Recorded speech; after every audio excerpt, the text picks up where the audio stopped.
Stillman and Company, 102.5, 106.3 The Game, streaming live on Twitter, Twitch, YouTube, and Facebook Live. We are live from the Busy Bee Plumbing, Heating, and Air Conditioning Studios. Bridgestone Arena tonight, the Predators taking on the St. Louis Blues in what I think is a big game tonight. Ian, you know what that means.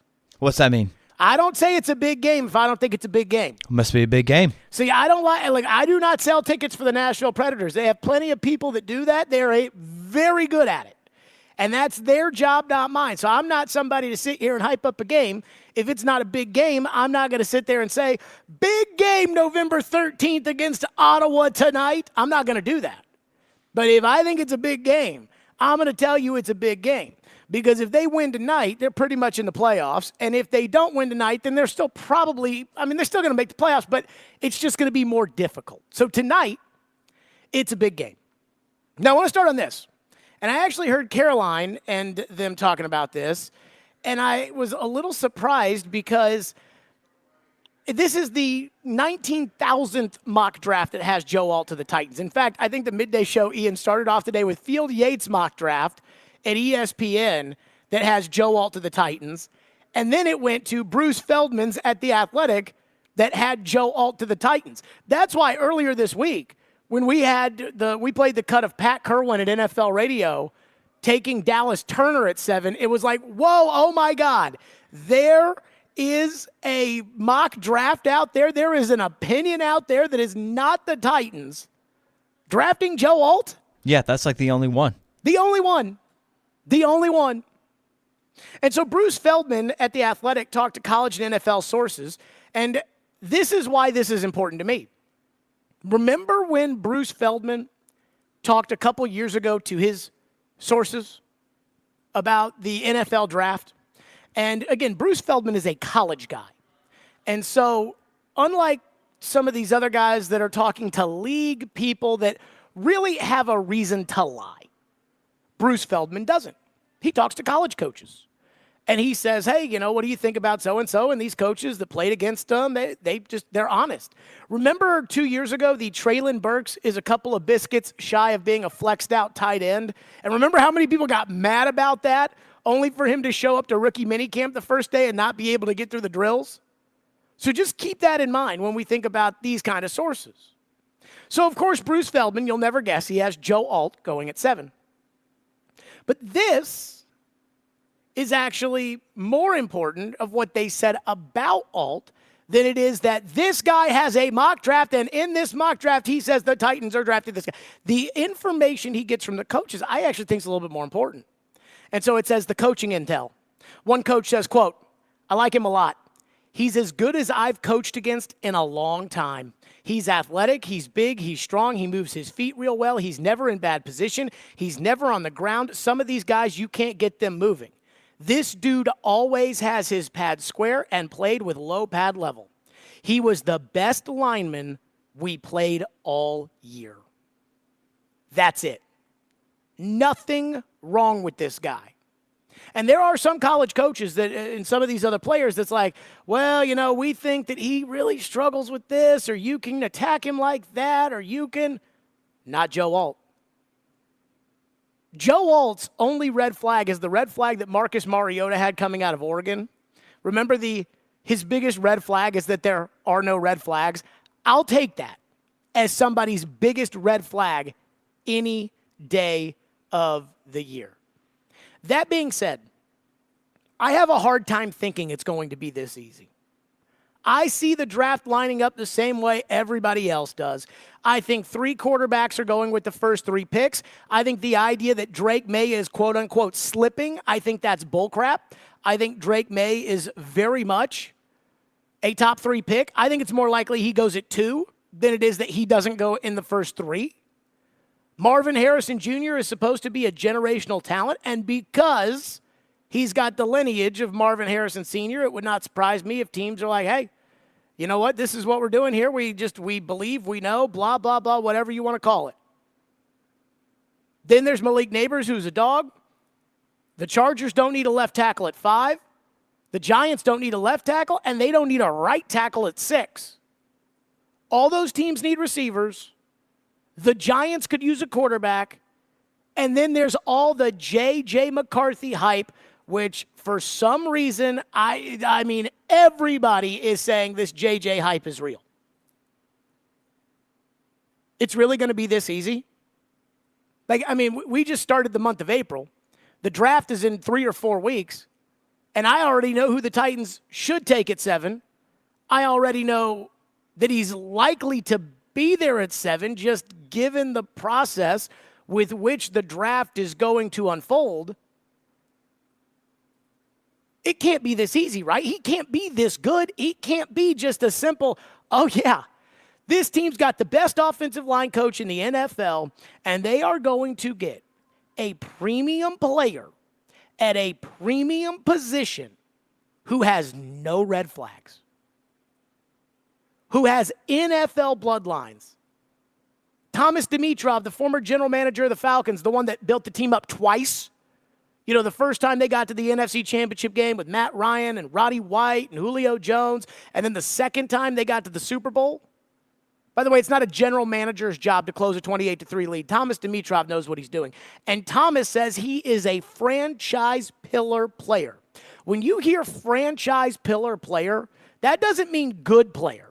Stefon Diggs, for instance, not a franchise pillar player in Buffalo. They can just move him. You can't remove a pillar. Eddie George was a pillar.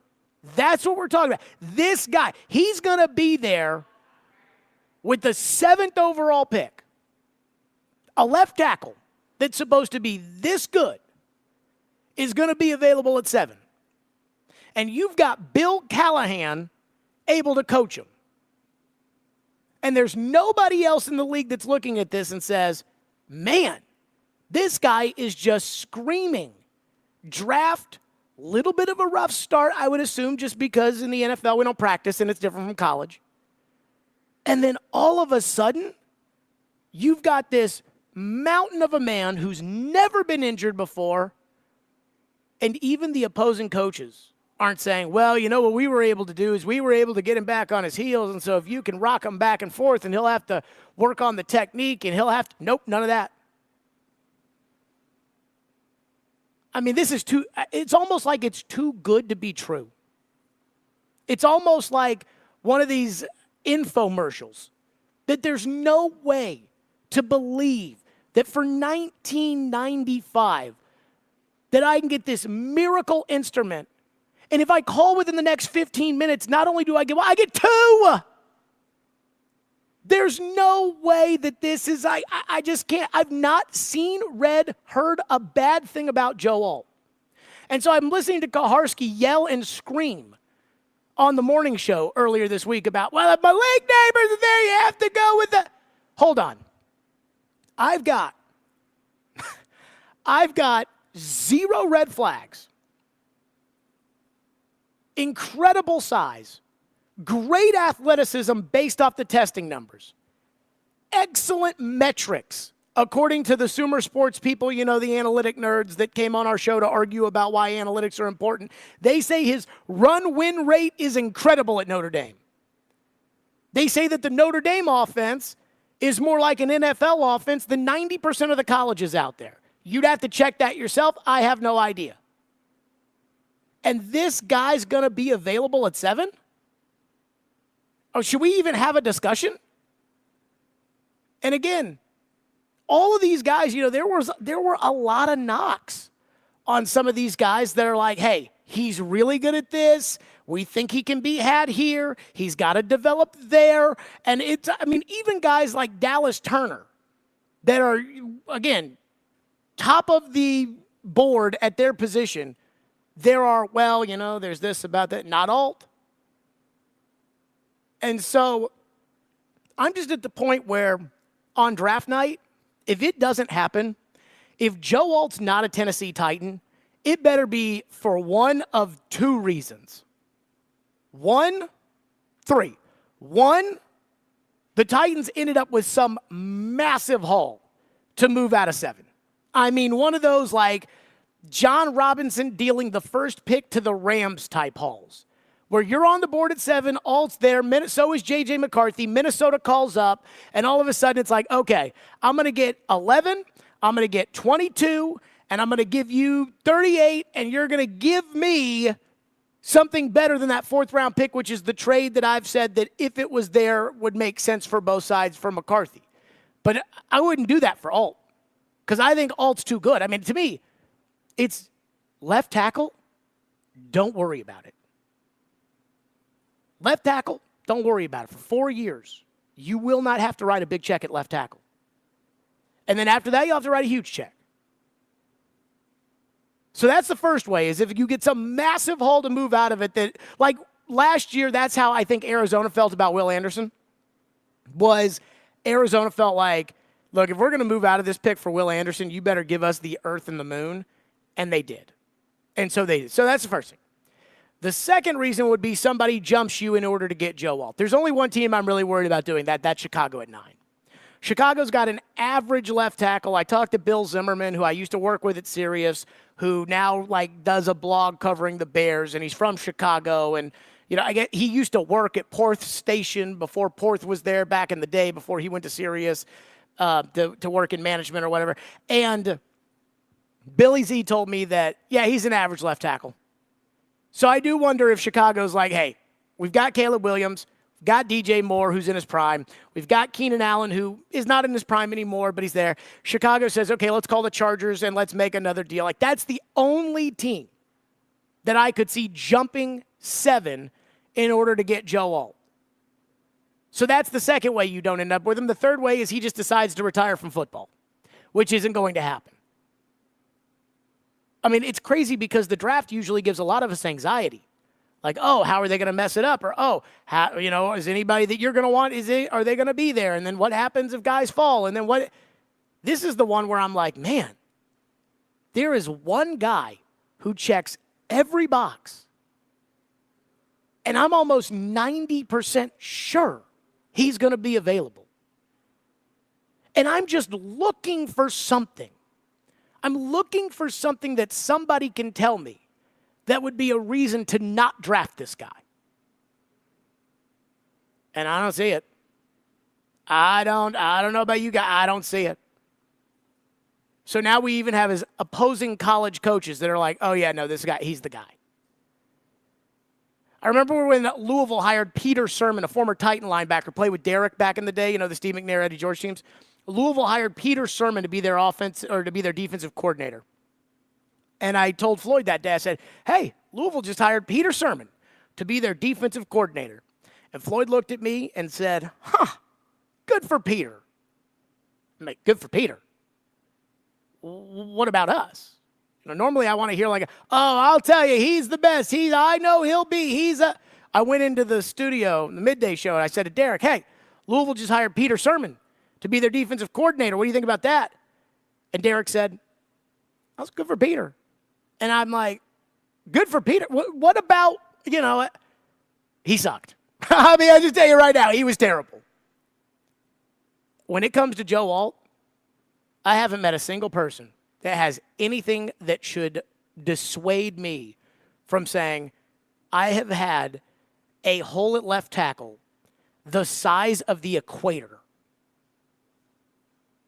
And now I can pick it and not have to worry about it. There's no discussion here. There is nothing wrong with this guy. It's unbelievable. The Titans are usually the team that doesn't get lucky. In this case, you're incredibly lucky that all these teams in front of you either have left tackles or suck at quarterback. It's unbelievable. This feels like a slam dunk. That's how we're starting. 615-737-1025, which is our phone number. A lot of people want to trade out, and I get it, because the Titans got a lot of holes. And so when you've got 2 picks in the top 100 and you've got about 6 different holes, I understand the anxiety. I have a little bit of that too. But if you want to trade out, considering how good it sounds like Joe Alt is, the question for me is, what's the difference between Alt and the second guy? And I keep trying to figure out what's the problem with Olu Fashanu? Why can't I trade out for Olu Fashanu and still get my left tackle and feel comfortable? Well, maybe we have some insight on that. We'll do that next. 615-737-1025. Again, we are live at Bridgestone Arena. That phone number, 615-737-1025. Stillman and Company, 1025, 1063 The Game.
another top 15 pick, and he is a Joel Klatt show flag man. Bowers, Penix, and now number 3. Another guy that I think probably goes in the top 15, and that's Olu Fashanu, the offensive tackle from Penn State. Olu Fashanu was really good, and in some cases dominant last year at tackle, and he's just scratching the surface. That's my favorite part about him, is that he has still got so much room for growth, and yet he was fantastic last year. Pass blocking, run blocking, his base, his athleticism. He is exactly what they're looking for. He's 6'6", 312 pounds. He's athletic. The guy does everything well, and he's only going to get better. It's not going to shock me at all if we look up in 4 or 5 years and Olu Fashanu is the highest paid tackle in football, and he's one of the more dominant players in the National Football League at the line of scrimmage. That won't shock me at all. Again, he does everything well. It's very rare in the college game. Normally, we've got guys that are very good run blockers or very good pass protectors. It's very rare when we have both. Then it's even more rare when that player who I would say at least has both attributes also has room to grow. That was Joel Klatt of Fox Sports, and you hear right there him just waxing poetically about Olu Fashanu. Can I ask a question? Whatever happened to Olu Fashanu? Like when this whole process started, it was Alt, Olu Fashanu, and everybody else, right? Latham is the top right tackle, but he's more of a right tackle. Fuaga is good, but he's not as good as those guys. It's going to be Alt and Fashanu. And then they got to the combine, and they measured Olu Fashanu's hands, and he's got the smallest hands, I think, in the history of left tackle, something like that. And then all of a sudden, we haven't heard about him at all. Now, some of it is I think a lot of people had Alt ahead of Fashanu anyways, but it felt like it was kind of neck and neck there for a minute. Now, it's like, where does Fashanu fit in compared to Troy Fautanu out of Washington? Where does he fit in with the right tackle guys? And I honestly really just don't even hear much anymore about Olu Fashanu. Now, I want Joe Alt, but you do not have a left tackle. And so let's say I brought up the idea of Chicago jumping you to get to 5 with the Chargers, and they draft Joe Alt. Well, then what's the drop-off to the second guy? Or if Minnesota calls you at 11 and they want the 7th pick and they're willing to give you the other first-round pick in exchange for 38 or something like that and some more, and you're now trying to decide, okay, am I going to make this trade? As all that's going on, I mean, to me, it's like, so what's the drop-off between Alt and Fashanu? Because originally it was they're neck and neck, and one guy might outperform the other guy, but they're right there. And now they're not anymore, or at least they're not in the public perception. And to me, one of two things is happening. Either it's the hands, or it's the teams really, really like Fashanu, and they're just not talking about him because they don't want anybody, oh, yeah, we really, really like Troy Fautanu. It could be that. But Bruce Feldman, again, talks to these college coaches in The Athletic, and this was, again, Alt, there were only 2 little nuggets on Alt, and it was just, I like him a lot. He's as good as I've ever coached against. He's athletic. He's strong. He moves his feet well. He's the best lineman. We played all year. It's all that kind of stuff. This was what they said about Fashanu. It was, he's good, but one coach. He definitely looks the part and has very good flexibility for a big guy, but he struggled sometimes against powerful edge rushers. Well, Will Anderson's pretty powerful, so if you're going to be the left tackle of the Titans, kind of important. This is a big, great-looking dude. He comes off the ball well and is good with his hands. But there are times you'd expect him to finish better. Another coach. Good player, long arms, huge frame. I thought he was a better run blocker than a pass protector. There's some stuff he really needs to clean up in pass pro. Last guy. He has really good feet and did a great job in their wide zone scheme. I thought he had great hands and was very polished, but he struggled some anchoring down. He had problems against Ohio State's JT Tuimoloau. I'm sure I'll know about him next year because he's probably not draft eligible. When they went speed to power. So with Fashanu, all of the knocks are He's got the raw ability, but this is where Bill Callahan comes into the conversation. See, you guys think that Bill Callahan is a miracle worker. You guys think that he's Jesus and he can take water and turn it into wine. And I'm sorry, but Nicholas Petit-Frere is not a good football player. Neither is Jalen Duncan. I don't want to be the one to have to say it, but you guys want to believe anything that makes you feel better. So you think that Bill Callahan, again, can take PT or can take Jalen Duncan and turn them into serviceable right tackles. I don't believe that. But what I do think is that when there's a guy like Fashanu who's got the talent, but he needs to clean this up, but he needs to work on technique, that is where you benefit from having Bill Callahan. Now, if I was Rand Carthon, unless Bill Callahan banged the table and told me, I think that Fashanu has more talent than Alt and I can coach it out of him and I could trade back and I could get more. Unless that's the case, I'm going with the sure thing. Because I still think that Alt can get better with Bill Callahan coaching him too. But that's the kind of stuff that Bill Callahan makes you better on. Not taking Scarbinis and trying to turn it into a 4-course meal. That is where Bill Callahan is the X factor. 615-737-1025 is our phone number. We'll do your phones on this. Plus, there's one other draft thing in this, it's just, everybody believes this. And everybody either believes this because it's either true or because everybody in the league wants you to think it's true to their own advantage, and it's really not. We'll get to that coming up next here on Stillman and Company. Let's talk about Hiller Plumbing, Heating, Cooling, and Electrical. That's right. Hiller has taken great care of my home for years. They can do the exact same for you. I absolutely love Hiller. I do. I mean, again, I can't say enough good things about them. And you can smile and save this month with Hiller because from now until April 30th, you can take advantage of big savings on home systems. Enjoy up to $1,500 off select new HVAC systems, whole home water filtration and descalers, or select new whole home generators. If you've been waiting for the right time to upgrade or replace your system, now is the time.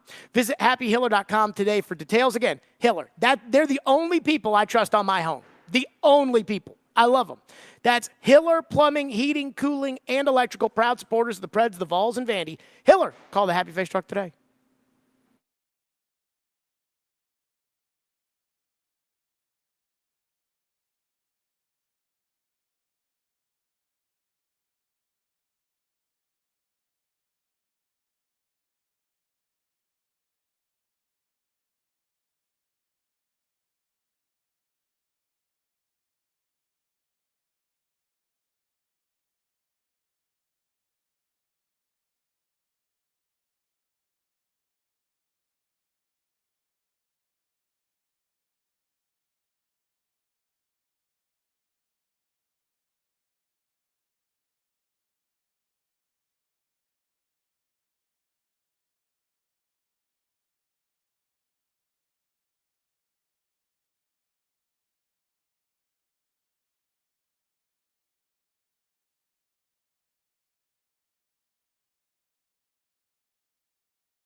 Our goal is to try to give people a reflection of where we think these players are going to go.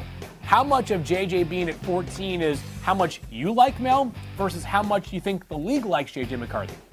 I could care less. The rationale here is getting the gap, closing that gap between Drake May and J.J. McCarthy. That was my goal in terms of that ranking moving in. I didn't feel comfortable with a huge gap between J.J. and Drake.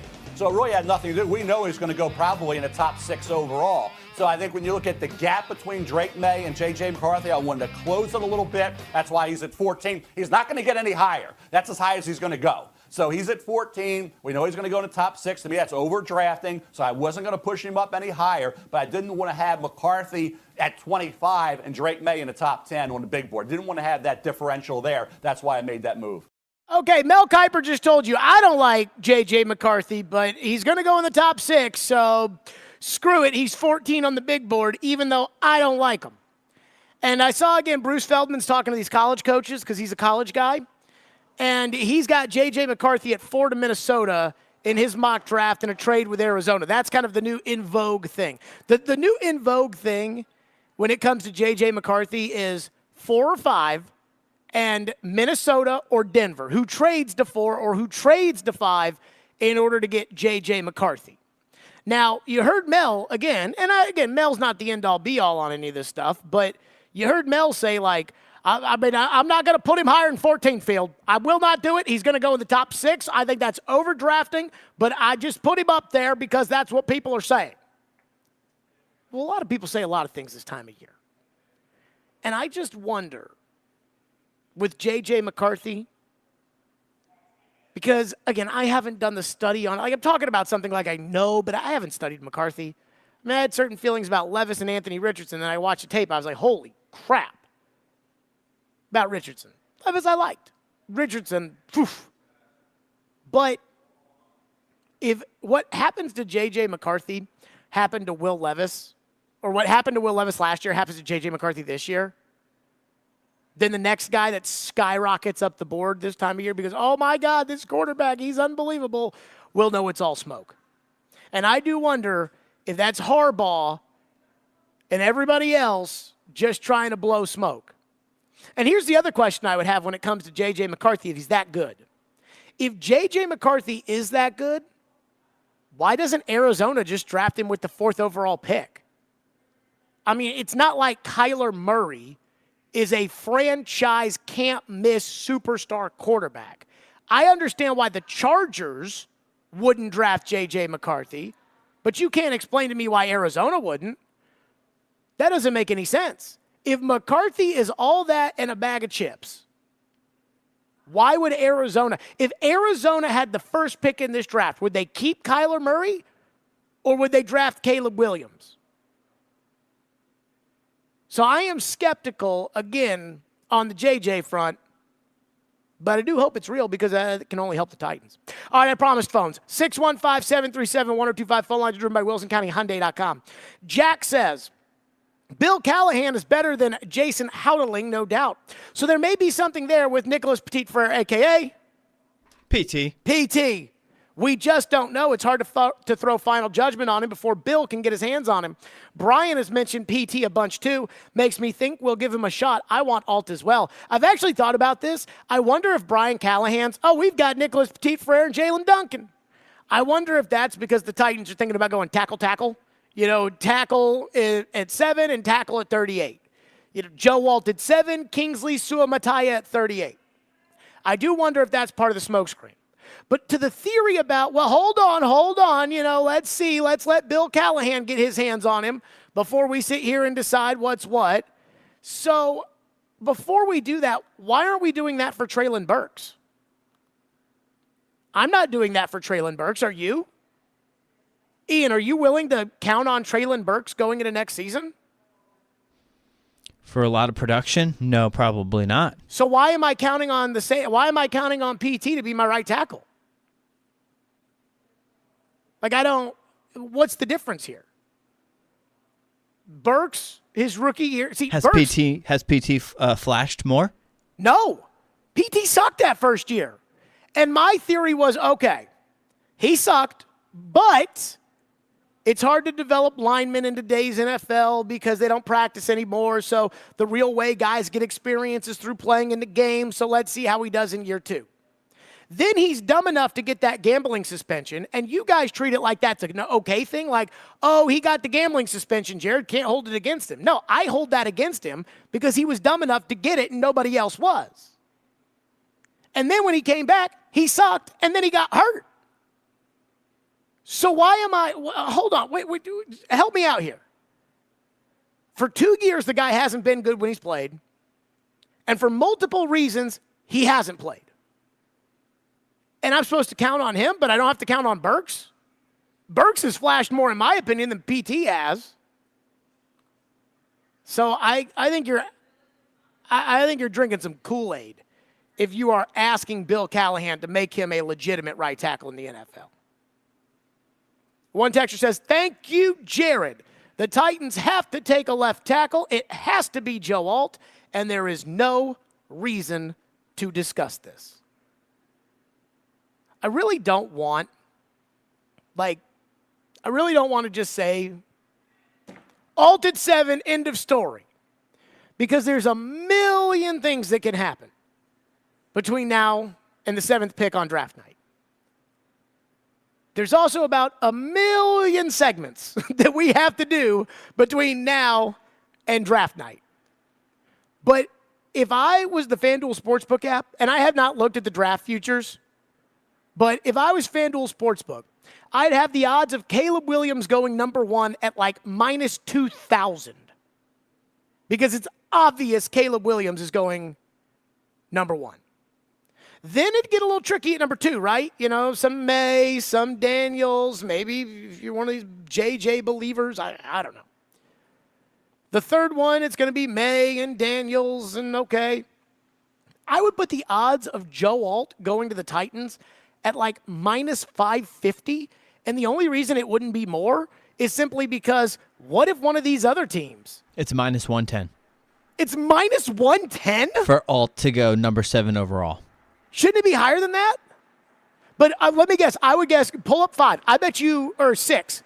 6 overall? Hold on, let me guess. Okay. 6 overall is Malik Neighbors plus 200. Plus 160. See, that, like, it should be more. Because I think, it's very volatile as to what could happen at 6. I don't think it's very volatile at all as to what could happen at 7 unless Alt's not there. By And the way, Caleb Williams was minus 8,000. 8,000? For number 1. Yeah. What? Who's number 2 and number 3 on that 7th pick? If you still got that up in front of you. It was offensive linemen. Who were they? Fuaga is plus 650, and Fashanu is plus 750, and Adunze is plus 750. Boy, no love, man. Neighbors plus 1,000. This might be pretty good odds, honestly. But that's 7th overall pick. It doesn't specify team, so. Neighbors at plus 1,000 might be pretty good. Because it's funny because people are like, how'd your MVP pick Kenny Pickett do, Jared? I go, Kenny Pickett's not my MVP. Joe Burrow was, and he was as equally far away from the MVP award as Kenny Pickett was. I just kept saying when I was doing the FanDuel spots that Kenny Pickett at like plus 1,400 or whatever it was for MVP, I thought was good odds. I thought Kenny was going to have a good season. He was not my pick. Neighbors at 7's not my pick, but Neighbors at plus 1,000, as Ian said, I think it's pretty good. Man. What was that minus again on Alt? 110? Yep. That's like even money. Huh. Caleb says, let's say the Titans go Alt at 7. What do you think they do at 38? Edge or wide receiver? Surely Burks isn't a massive piece of their future plans. So I don't think it's going to be as scripted as last year. Roll the dice, play the board. Roll the dice, play the board. I don't think it's going to be that. I think Rand Carthon maybe learned his lesson from that. I also think Gentry brought this up at the time, and I kind of went in one ear out the other. But the way things shook out, this is probably likely what happened, which is, and again, this is Gentry's idea, not mine. I don't want to say that I took it, is they probably just started picking top of the board last year because it was like, well, Mike might want Jimmy, Rand might want Johnny, And Scotty is at the top of the board, so let's just pick Scotty because, let the almighty board decide. So I'm not here to tell you, got to go with the board, got to go with the board, got to go with the board. I'm not here telling you that. But I do think, if there's an elite edge, one of these guys is going to fall into day 2, right? Like one of these guys that people think is a first-round pick is going to fall, similarly to what happened to Will Levis last year. And it happens every draft night where we're like, wow, that guy's still available? I certainly think receiver could be on the table, edge rusher, inside backer, but I wouldn't rule out right tackle. I would not rule out right tackle with that second pick because there are a lot of tackles in this draft. But so what that might mean is it might push down guys that in non-heavy tackle drafts would be going 16, 18, something like that, might push them down into the second round. Tyler Smith of the Cowboys is a great example of this, right? Tyler Smith, I remember because there was talk about the Titans at 20, whatever it was they were drafting, 26, I think it was, the year that they ended up drafting Burks to trade A.J. Brown and everything else. But Tyler Smith was viewed as a tackle that could also play guard, and he was kind of a late first round, early second round prospect. And Dallas took him, I believe, towards the middle of the first round. And after it was over, because all the draft guys thought he was more of a project and a late first guy, Jerry showed the draft card to everybody. Like, I tell you, we don't think he's a bad prospect. We took him, look at our draft board. And Mike McCarthy's like, whoa, now. Well, let's not be showing everybody that. But the point I'm making is that because there weren't a lot of tackles in that draft, I believe that pushes Tyler Smith up the board. Because there are so many tackles in this draft, it wouldn't surprise me if a guy that would normally go in the first round in other drafts ends up being pushed down to the second round, and the Titans can take a second-round right tackle. Tyler Smith was 24. 24. So what is that? The beginning of the last third of the first round? Yeah. That's... Again, there was talk about him at 28, 36, things like that. 615-737-1025 is our phone number, 615-737-1025 here on our program. We got a lot of people wanting to weigh in. We'll get to that next. 615-737-1025. Let's talk about Window Nation. That's right. I had Window Nation out to my home, and they took great care of me by telling me that I had great windows, and I didn't need to get them replaced. And that gives me the trust in telling you about how much I enjoyed my experience with Window Nation on my free in-home estimate, which you also can get from Window Nation. And since it's April, we're starting to have a lot of weather changes. It's cold right now. Then it'll get warm. Then it'll get cold. Then it'll get warm. And if your windows will not open for the fresh air or seal tight to keep out pollen, bugs, and other things, well, talk to Window Nation. Because right now, for every 2 windows you'll buy, you'll get 2 free. So there's no limit on how much you could save. And then you got no interest and no payments for 24 months. Again, for every 2 windows you buy, you get 2 windows for free. And then again, of course, no interest, no payments for 24 months. With proven quality and affordable windows, you will meet or beat the national brands. Do not miss out. Call 866-90-NATION or visit windownation.com to schedule that free in-home estimate. That's 866-90-NATION, windownation.com.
thoughts on the tackle market? What are your thoughts on? No, they're still good players. Players have played, a ton of snaps in this league, but, not to get too far ahead, but this tackle draft class is pretty deep. And so we're going to, like we always do, we're going to find the best option for us, and hopefully we make the right decision. Rand Carthon earlier this week, and let me just say this. If it's like, hey, this is a deep tackle draft, and we're talking about 2 tackles, you're not taking a 4th-round tackle at pick 1 whatever and starting them. At least you're not planning on doing that. So keep that in mind. Texter says, Jared, if the Titans go wide receiver in the first 2 rounds, do you see the Titans trading Burks to get a 2024 5th or 6th? I would envision the Titans are going to trade Treylon Burks probably after the draft to a team that did not end up drafting a receiver that thought, oh, maybe we'll draft the receiver. And so it would probably be for a 2025 pick, if I had to guess. I do not think Treylon Burks will be on the Titans in 2024 because just in some of the comments the Titans have made, again, I compared Nicholas Petit-Frere to him. Remember how we've heard Brian Callahan say, oh, no, PT, there's something there, and Jalen Duncan did some good things. And with Burks, Brian Callahan talked about how he needed to take care of himself and things like that. And it just gave me the vibe that they blame his lack of productivity on him, whereas I personally just kind of blamed it on the injuries as much as anything else. And so it wouldn't surprise me to see the Titans, come away with a receiver in this draft. I think they're hell-bent on drafting one, so I think they're going to, and then turning around and dealing Burks for a pick next year. Kinston says Burks is a different situation than Nicholas Petit-Frere because the Titans spent resources to not have to rely on Treylon Burks and push him down the depth chart. What have the Titans done to replace PT at RT, he says. You think a rookie is going to come in here and do better than PT would in his 3rd year? I do. Just like I think a rookie will come in here and do better than Burks would. But, Ian, I'll ask you. Let's say the Titans are on the board 38, and Kingsley Suamataia out of BYU is worthy of that pick. He is worthy of the 38th pick. I have not watched a second of film on Kingsley Suamataia, and I assume neither you have you. No, I have not. Okay, so let's say he's available, but he is the 35th best player, so he's slotted right for the board at 38. Okay. Who do you think who would you put your money on to give you better results in 2024? PT or Kingsley Suamataia? In 2024? Mm-hmm. At right tackle? Or just in general? At right tackle. Well, I mean, if they're drafting Joe Alt at 7, then they're not playing left tackle. Probably the rookie. I would too. Sylvia in Clarksville says she's over Burks. Trade him. I mean, I was hearing it today. I kept hearing that clip that the Midday Show kept playing of Kaharski in the morning screaming about Nick Westbrook-Akine and about how they need to do better with the 3rd receiver, and I don't disagree with that at all. I mean, I think that the Titans do need you can't rely on guys you can't rely on, right? Like that, I know that sounds like, well, no duh, Jared, but when you're sitting there and telling me that you should rely on Nicholas Petit-Frere, I have a really hard time with that. One texter says, it drives me crazy when you say you guys. I'm sure some of the people listening agree with you and disagree with each other, yet I love the show. So I actually texted Chase yesterday, and I made a comment 2 days ago that I absolutely stand by. But that I do feel like a lot of people maybe don't totally understand because they don't understand what I'm trying to explain, which is I think I could save Skip Bayless's television show from the toilet that it is going down because I understand what the audience wants. Like, I understand that it's about what the audience wants and that it's about, like, they don't care whether or not Skip Bayless is right. They care that Skip Bayless talks about things that Skip Bayless, that they care about, that Skip Bayless also cares about. That's the hard part with some of this stuff is people care. Like, I care a lot about things that other people don't care about, right? Like, I care about the Atlanta Braves, and our audience does not care about the Atlanta Braves. So it would do us no good for me to sit here and tell you about how I think the Braves are awesome, and I think that the new MLB jerseys are horrendous and an embarrassment for the sport. It would do us no good. The reason I bring this up in reference to this is because I was telling Chase yesterday, I was like, it hit me. This show is like one of those debate shows where I'm arguing with the audience. But I know that the audience is probably 50-50, right? Like, anytime that I go on a rant about something, like, there's usually about 50% of the people that are like, Jared, you've lost your mind. And there's 50% of the people that are like, Jared, you're right.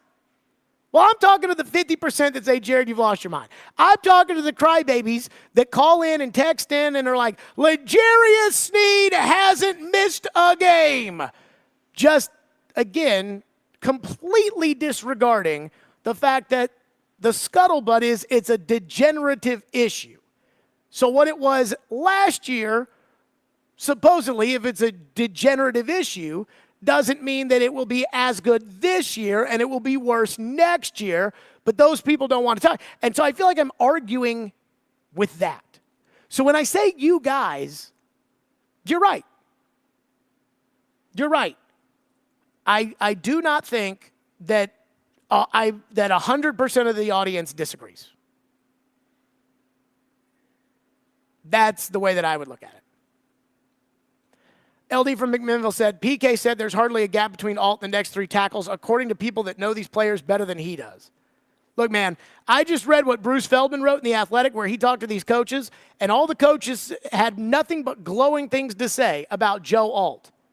I like him a lot. He's as good as I've ever coached against in a long time. He's athletic. He's big. He's strong. He moves his feet real well. He's never in bad position, and he's never on the ground. Some of these guys, you can get them moving. The dude always has his pad square and played with low pad level. He was the best lineman we played all year, said another coach.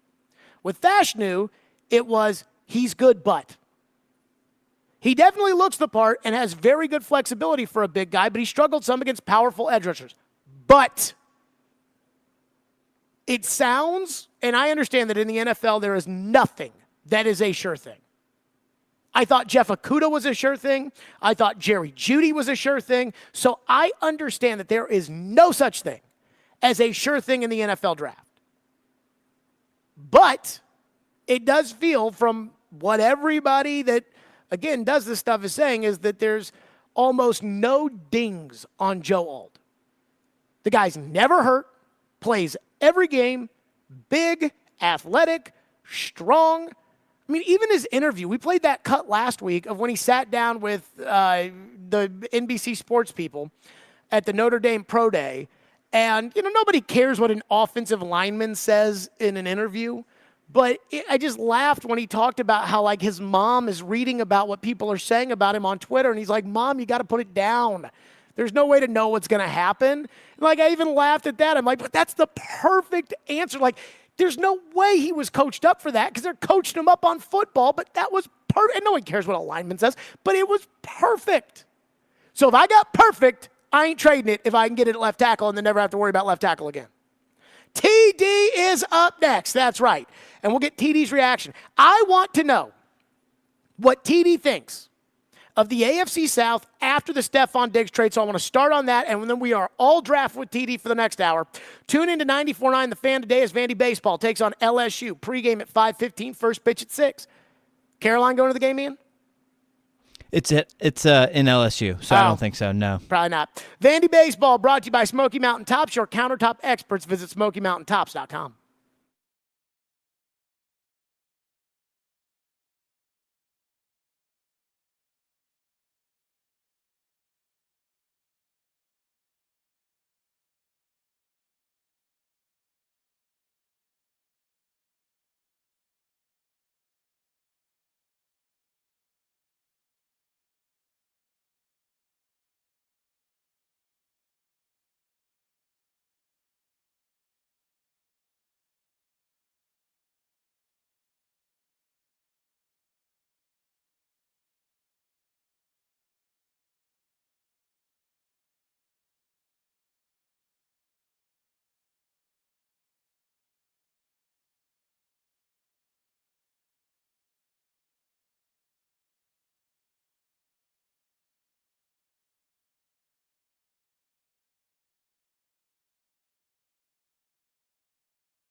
and Company, 102.5, 106.3 The Game, streaming live on Twitter, Twitch, YouTube, and Facebook Live. We are live from the Busy Bee Plumbing, Heating, and Air Conditioning Game Nashville studios. It is a Thursday at 3 o'clock, which means it's time for the People's Hour with TD, the TD Power Hour. Teron Davenport, presented by ESPN Bet Sportsbook. TD, I call it the People's Hour because I feel like you speak on behalf of the people sometimes on this program. Oh, only sometimes. But it's all right. I'll take it, man. There you go. Well, sometimes you speak on behalf of you when it comes to, like, breaking the stuff down. I always speak on behalf of me. It just so happens to be that the people feel my story, man. That's there how you it go. goes. I'm not going to disagree with that. So I want your reaction, and I know that it's yesterday's news, but I literally woke up this morning, and I'm like, I want to know what TD thinks, top to bottom, about Stefon Diggs going to Houston, what it means for the Texans, what it means for the Titans, and then also kind of this whole, like, deterioration between Diggs and Buffalo because, I mean, for like 2020, 2021, I mean, it was hard to find a better duo than Diggs and Allen. So I just kind of want your whole opinion off the top on Stefon Diggs. Yeah, I think this is one of the times where I don't speak for the people. I think it's a move that is really good for the Texans, and I see a lot of people on social media and everywhere else just trying to talk this into being a bad deal. This is a good deal for them. And obviously there have been issues as far as Stefon Diggs and Josh Allen. Diggs wants a little shine, right? He wants a little respect on his name. That's all I think it is. I think it's one of those deals where he went there and you saw Josh Allen catapult up into one of the top 3 quarterbacks in the league, and there wasn't really much credit given to Stefon Diggs, who was one of the best receivers in the league during that stretch. So I think that's more or less what it is. Obviously, Josh Allen and C.J. Stroud for now are on 2 different levels as far as quarterbacking is. I think Stroud could get there.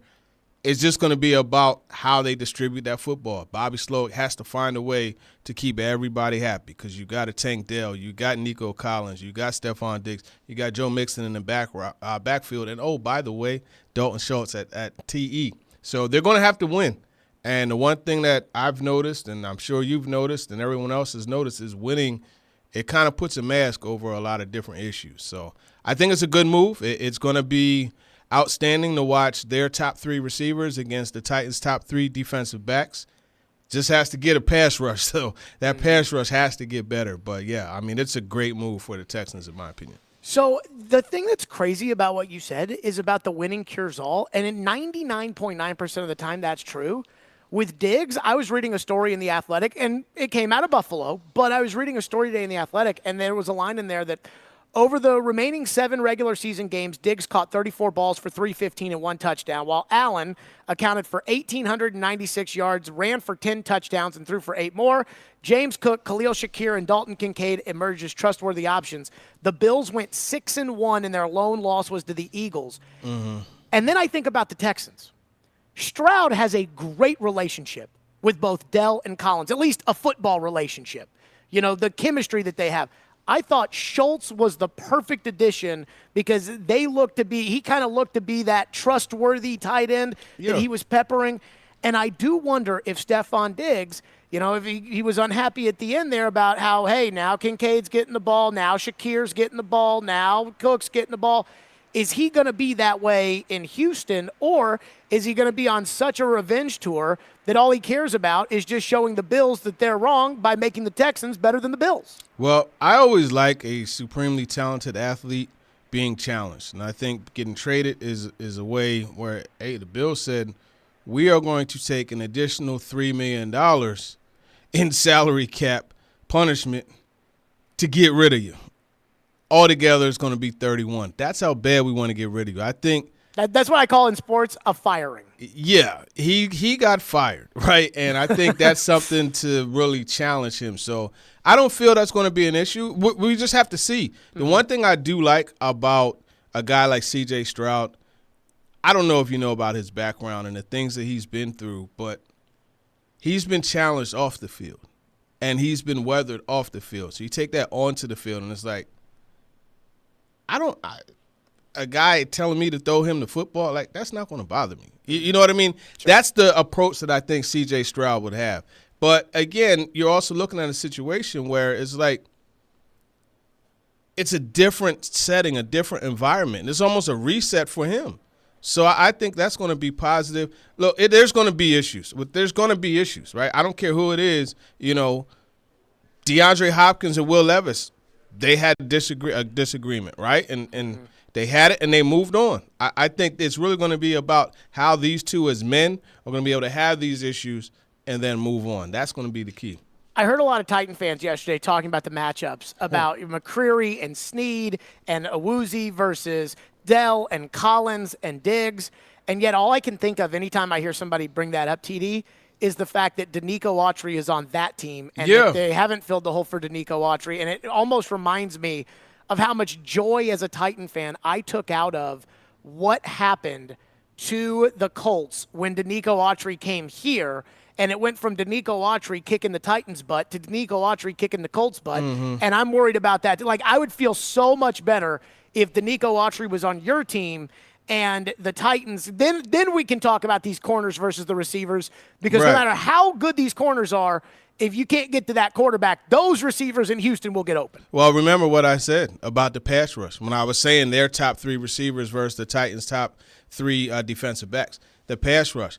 And look, it's different with Danico Autry this go round. The Colts, when he was, they didn't even bother to offer him.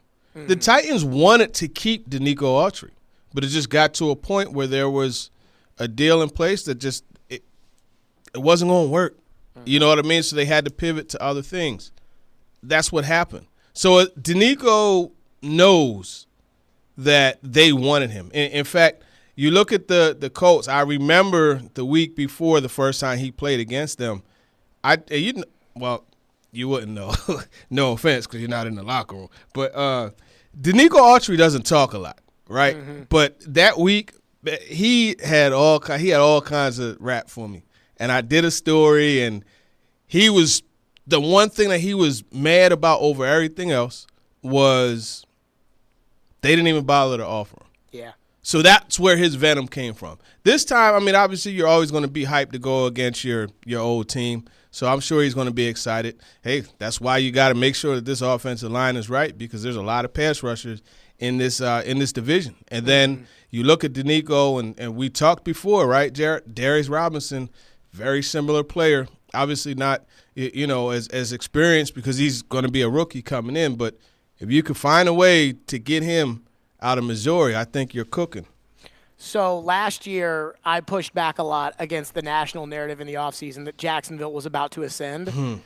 I am not pushing back against that with Houston. I look at the Texans, and look, I know there have been teams that go out and dominate in free agency, or, even a team, and I'm using Jacksonville as the example here last year, where Jacksonville, was very much on the come up at the end of the 2022 season. Right. And they barely squeak into the playoffs, and they get to the divisional round, and the Texans barely squeaked into the playoffs, and they ended up in the divisional round.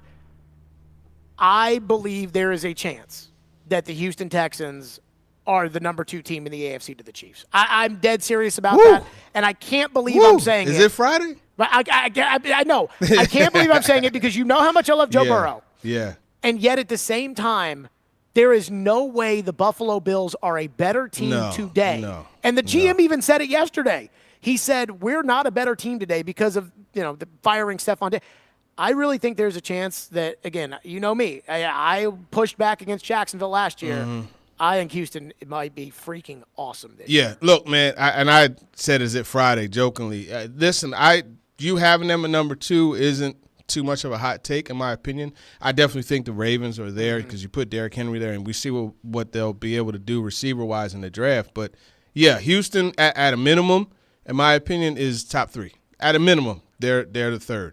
The only reason the Derrick Henry thing with the Ravens doesn't move the needle as much for me is because – they run out of shotgun? Well, that's a little bit, but more so that Derrick's biggest strength is when you're playing ahead, right? Or, like, when you're down 14 points, that's when the Titans in the past have had to take Derrick out of the game. It depends on the coordinator, because Arthur Smith, he kept running. That and is true. They would Terry come Robisky back. won a playoff game by running Derrick Henry down 18 at halftime. Yeah. But I think, like, when it comes to the Ravens – I look at, okay, when you get into the shootout with one of these quarterbacks. No, look, let's I get what you're saying. Yeah. but having Henry will help them get off to a better start because now defenses have to play them differently, right?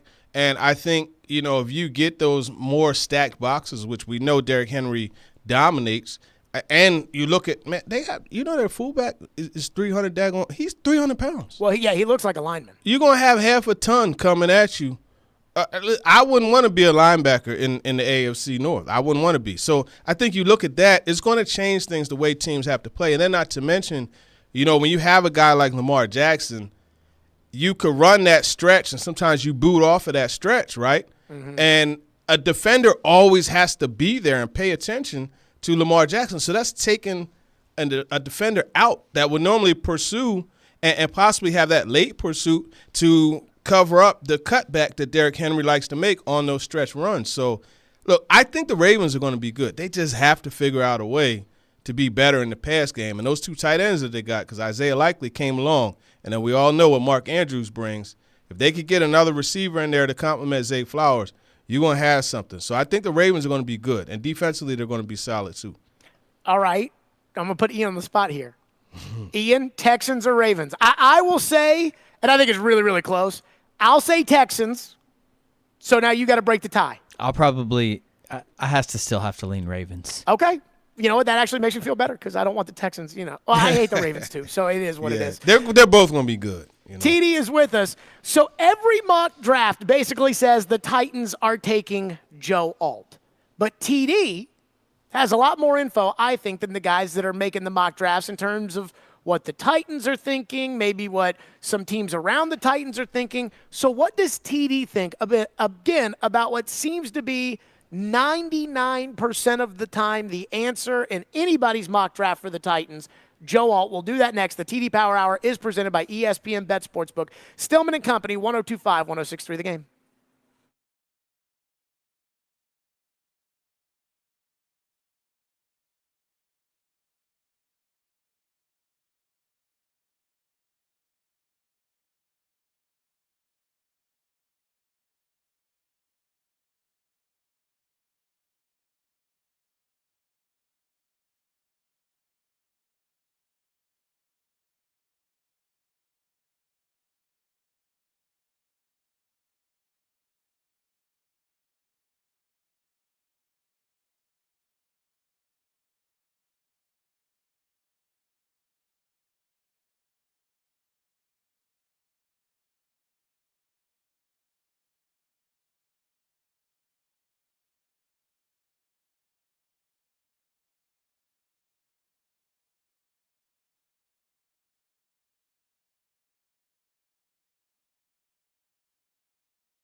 The Tennessee Titans are on the clock with the 7 spot. Yeah, they have lots of needs, and everyone thinks offensive tackle, but there's depth at the offensive tackle. So I'm going to, and I have a pick at 38. I either am going to get back into the first round. I have a couple of spots I could come back into, or I could wait and take one at 38 because I do think if we use last week's mock draft, that could happen. So I'm going to go right to the board and take the guy I think's the best guy left, and he's a very good football player. They will take. That sounds like the pick is in with that music. I love that. Dallas Turner out of Alabama, the big pass rusher. You can't go wrong taking the best pass rusher in the draft. TD, Pat Kerwin, the only guy I have seen in the last 3 weeks that has done some sort of a mock draft that doesn't have the Titans going with Joe Alt. That's why I played that cut. He's the only guy that hasn't had Joe Alt to the Titans. And not that I don't think Dallas Turner's a good player, that the Titans could use Dallas Turner, but left tackle's left tackle. I do wonder this. Almost every mock draft has the Titans taking Joe Alt. Based off of what you know about the shape of the draft and the Titans and the way that they think, is it that simple that, yeah, 3 quarterbacks, maybe 4 go, receivers are going to go, and it's just going to be turn the card in, Joe Alt's the guy, or is there more of a discussion to be had behind it? No, I think there is more of a discussion to be had behind it, and it's one of those things where ideally what they would like to do is move back and acquire more picks. There's a need to add another top 100 pick. So if they can move back, they will. It comes down to this. The Chargers, man. When the Chargers pick, every Titans fan should be on the edge of their seat and watch intently, or a little more intently than you normally do, just because if they go Joe Alt, now so many things come into play. And I think Alt, from a best player available versus need perspective, I think he's higher than anybody than maybe Marvin Harrison Jr., Malik Neighbors. I think he's higher than everybody else. And if he goes 5, now everything else comes into play. There's really going to be a push to trade back. And you heard what Rand Carthon said, was it last week? It wasn't at his presser. I think that was at the owners' meeting, at the league meetings. He has said that, you know, there hasn't really been too much chatter, too many people being nosy. I would imagine that's going to ramp up.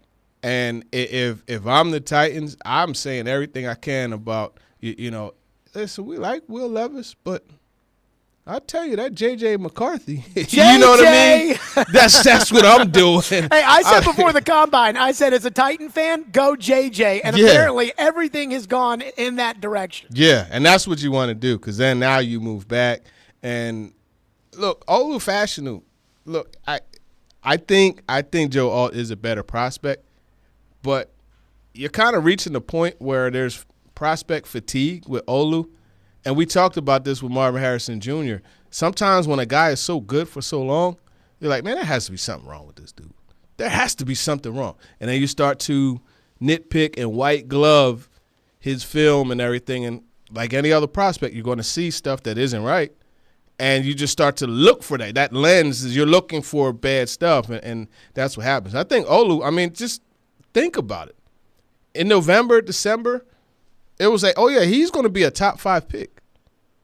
I mean, the guy hasn't played football since then. Why is he now, you know, somebody in the 15 to 20 range? You know, it confuses me. So I say all that to say, if they trade back and they grab a Olu Fashanu, they're in good shape. If they trade back and they get a J.C. Latham, they're in good shape. For me, looking at this, ideally, you just go ahead and at 7, go ahead and take Joe Alt. You know what you got. It would be beautiful to get another top 100 pick, but I'm not moving off of that unless I get somebody that, like a deal that just knocks my socks off. Mm-hmm.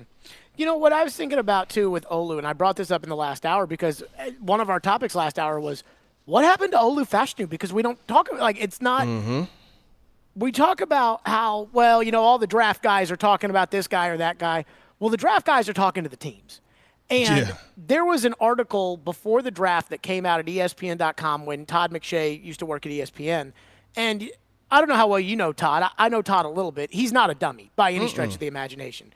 And it was basically like, one of the things was, if the Colts don't take Will Levis, I don't know what they're going to do. The Texans do not like this quarterback class. It was like all these things that ended up being the opposite being true. Well, Todd McShay was just getting lied to because everybody doesn't want you. So my theory on Olu might be that teams are not talking about Olu to these draft guys because they want Olu themselves. It's very possible. And a lot of times what you'll see is the league will have a different opinion on a guy than most of draft media do. Malik Washington from Virginia is a good example of that. I think Chop Robinson is a good example of that. The safety from Utah, Cole, I want to say Cole Turner, I think his name is. He's another example. Like, you always have guys where they get picked at a certain point, and everybody's like, what the heck? And it's because the league is higher on him than the media is. And I think Olu Fashanu was one of those guys.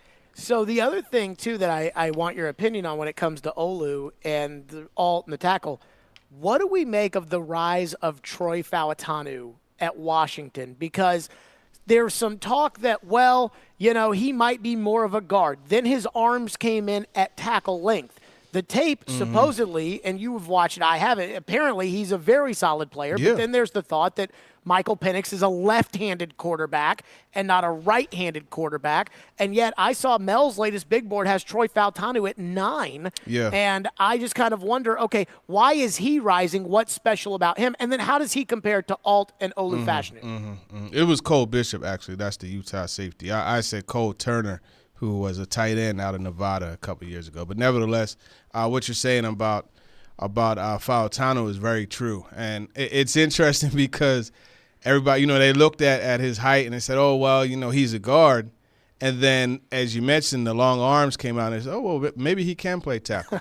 Here's the thing, right? You watch him. He played tackle well. And I get, as you said, right side was the blind side for Michael Penix being a left-handed quarterback. Roger Rosengarten is a pretty intriguing prospect. That's another conversation. But Fautanu is good. I mean, that Washington line, they won the award for best offensive line in the country. And they beat Michigan, who returned, I think, a lot of guys and had won it the year before. Yeah. And we know Michigan had a good line. Yeah, so that's how good Washington was. And you don't win that by just having one good player. Fautanu moves as well as anybody in this draft class. He just doesn't have the same size as a Joe Alt. He doesn't have the same size as, well, give or take an inch and some pounds as Fashanu. But he's a very sound player as well. So I don't think top 10. I don't know about that, but he definitely is somebody that deserves mention. And it's another example of a guy who the league is higher on than someone most media folks. So if you had to rank the left tackle for the Titans with those three guys, and there's thought Amarius Mims hasn't played a lot, but there's thoughts that he can be a left tackle in the NFL. How would you kind of rank them? I say give me out of 10 what you see each guy. So, like, let's say, Alt is a 9 out of 10 or something like that. Then we can tell what the drop-off is between those guys. So how would you rank it? Alt, Fashanu, Fautanu, and Mims. I would say Alt is an 8 out of 10. Right? I would say Fashanu is a 7 out of 10. And that 1 point difference to me is polish and ready to play right now. That's the difference. Look, Olu will play right now, but I think you put him in there right now and you have a guy who's going to vie for a Pro Bowl bid, right? That's what you want in a top 10 pick. Now, Fautanu, I would go down to about a 6. That's the way I would look at those three. And Mims? And Mims, I would put him at 6. I believe that he could be a very good right tackle. And when you have that size and athleticism, and build, you always want to be able to work with that. I think he'll be a very good right tackle. I put him below Fautanu because I don't know what I would have if I flipped him to left tackle. So with some of the drafts that we've had over the years with the Titans and some of the players that TD has just banged the table for that have gone on to other teams and had success, we oftentimes end up with text messages wondering why TD does not work for the Titans. Coming up next, I am putting TD on the spot. Draft decisions that, TD, you're on the clock, And I'm going to tell you the scenario, and I want to know what GMTD would do. And we'll do that next. Here on the TD Power Hour, presented by ESPN Bet Sportsbook. Get your phones in for TD, by the way, at 615-737-1025. Calls and texts. We'll hit them at the end of the hour, as we always do. FanDuel Sportsbook is my official sportsbook app. Say goodbye to busted brackets because FanDuel lets you bet on every game of the tournament. So whether you're betting on a big upset or a one seed, it's time to go dancing on America's #1 sportsbook. Right now, new customers get $200 in bonus bets if your first $5 bet wins. Feels pretty simple to me that the UConn men's team has become the UConn women's team, so I'll take UConn. And again, I was hoping, it's so hard to repeat, and it just doesn't look hard for them. That's $200 to use on point spreads, money lines, and you can even pick who's going to win it all. Visit FanDuel.com/JGM and bet on college hoops until they cut down the net. 21 and over in President Tennessee. First online real money wager only. $10 first deposit required. Bonus issue is non-withdrawable bonus bets that expire 7 days after receipt. See terms at sportsbook.fanduel.com. Gambling problem? Call the Tennessee Red Line at 1-800-889-9789.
Look, they came in guns blazing, talking about explosiveness and touchdowns. And NPF is not explosive. Say the words. Repeat those words. NPF is NWI? NWI is not explosive. Say it. Well, I want you to know what position you're got talking it. about first. You Nick got Westbrook that? Okay. Akine is not explosive. Repeat those words. I never said he was. Well, let's say it. Let's get it on the record. I'm You're not- saying he's not I'm explosive. not Bart Simpson, the chalkboard for you. I'm not your little puppet. Is he explosive? No. He's Says not Kaharski. explosive. So, no, he's not what they're looking for. Listen, all it's I a huge said, come down if he's the third receiver. Right, I'm just saying. And he's that- the third receiver because Burks is going to get hurt. And Phillips is going to get hurt. And those guys are gravy. If they look, I know they should get another receiver. Okay, well, we're moving away. Everybody's moving away from receiver because they signed Ridley, and they're like, What? okay, they cannot get a receiver now in the top 2. They still need a receiver. And, I mean, if Neighbors is there at 7, they should run like hell to get Neighbors and screw left tackle for a little while. Then go tackle at 38. Screw left tackle for a little while. That is a hot take from PK. That's the smoking one. that is a take. I mean, again, we tell the story about right tackle on this show. I mean, left tackle. Come on now. But I do want to do this. TD, I want to put you on the clock on draft night. You are the Tennessee Titans general manager, Rand Carthon. Situation number 1. Joe Alt is available with the 7th pick. Marvin Harrison Jr. is gone, as is Malik Neighbors. And Minnesota offers 11, 23, and 104 in the 108 in the 4th round for 7 and 38. Do you take the trade or do you take Joe Alt? I'm taking that trade. 2 first-rounders, a third-rounder, and a 4th. Yeah, give me that. Well, so you're getting a 4th rounder. You're giving up your 2nd rounder. Oh, well, wait. Time out. So So you're it's talking 11 about 7 and 38. Yeah. So it's 11, 23, and 104 for 7 and 38. No, I'm not doing that. Really? 11, 23, and 104. I'm getting up from the table, sitting back down and say, hey, listen, man, I need 77. What's their third round? Was 77, right? Or 74? Something like that. Yeah, yes. I need that third round pick. Instead of the 4th round pick, or you want that and the 4th round If pick? you want me to give up my 1st and 2nd round pick, I need that 3rd round pick. I need the 3rd round pick too. Because if you're moving up to 7, you're moving up to get a quarterback. And you know what? There's a different set of rules with a quarterback. So I need at a minimum a 1st, 2nd, and 3rd. So I was crunching the numbers, and what hit me was like, I don't know to like believe the J.J. McCarthy hype or not, because I don't believe it, but I mean, everybody says that this is real. And when they acquired that 2nd first-round pick from Houston, I looked at the numbers, and it is the exact, on the trade chart, the exact amount that they have to go to get to 4 or 5.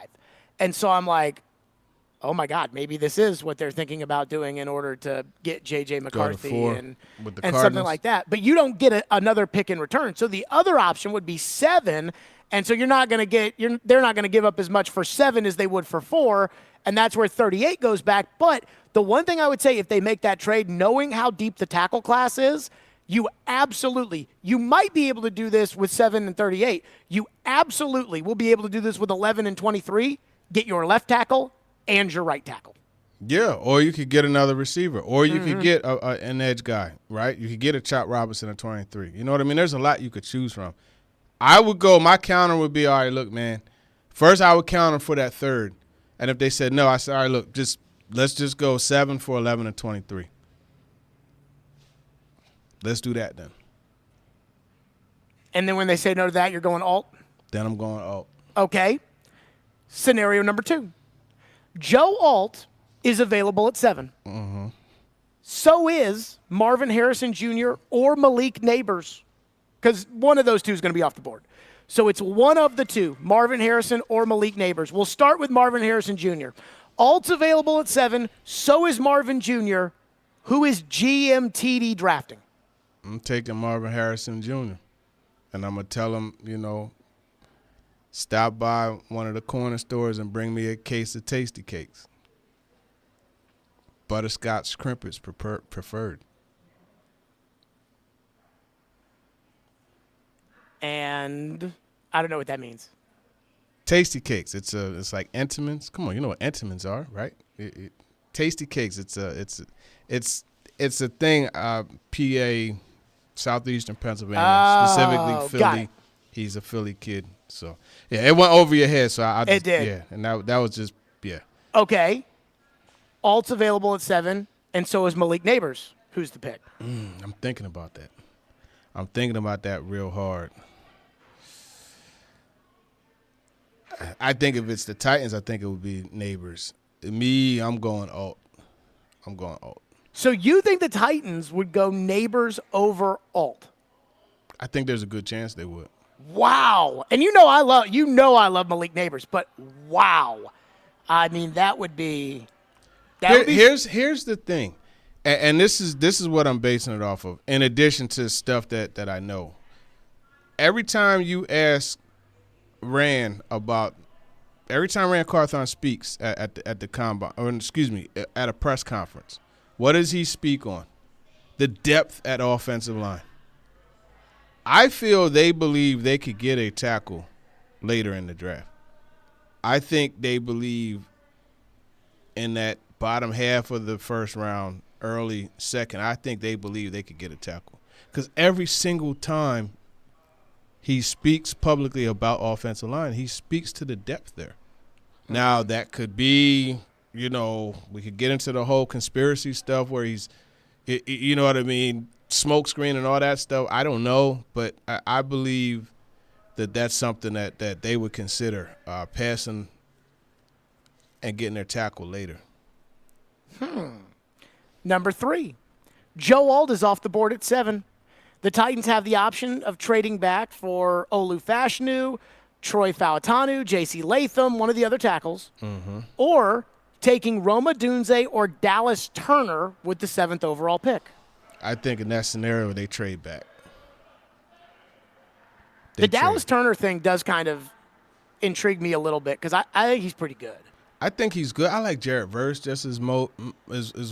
I really like Latu, and obviously you got the medical stuff, but I think if you go pure pass rusher, he's the best in this draft. You go pure pass rusher. So I have not done the homework you've done. I did see somebody put a video of DeJuan Jones against Chop Robinson, and I mean, it looked like DeJuan Jones was literally eating Chop Robinson. Like, he could not get around DeJuan Jones. But DeJuan Jones that was one of my guys last year that I was saying, hey, you might want to draft him. My favorite thing about DeJuan Jones is that he weighed in at the combine and then refused to weigh in at Pro Day. That's my favorite thing. Like, it was 386 or whatever it was at the combine, and then on Pro Day was like, yeah, I'm not weighing in. I was like, oh, my God. I saw him in person at the JW, man. That's a mountain. Whew. Okay, situation 4. Drake May falls to the 7th pick. Do you take May and his 5 potential years of contractual control and trade Will Levis, or do you trade the 7th overall pick?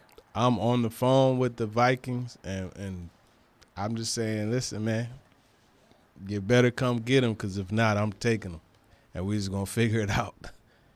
I trade that pick to the Vikings because I trade that pick because if he's there at 7, teams are gonna be. That phone is going to be ringing off the hook. I trade it.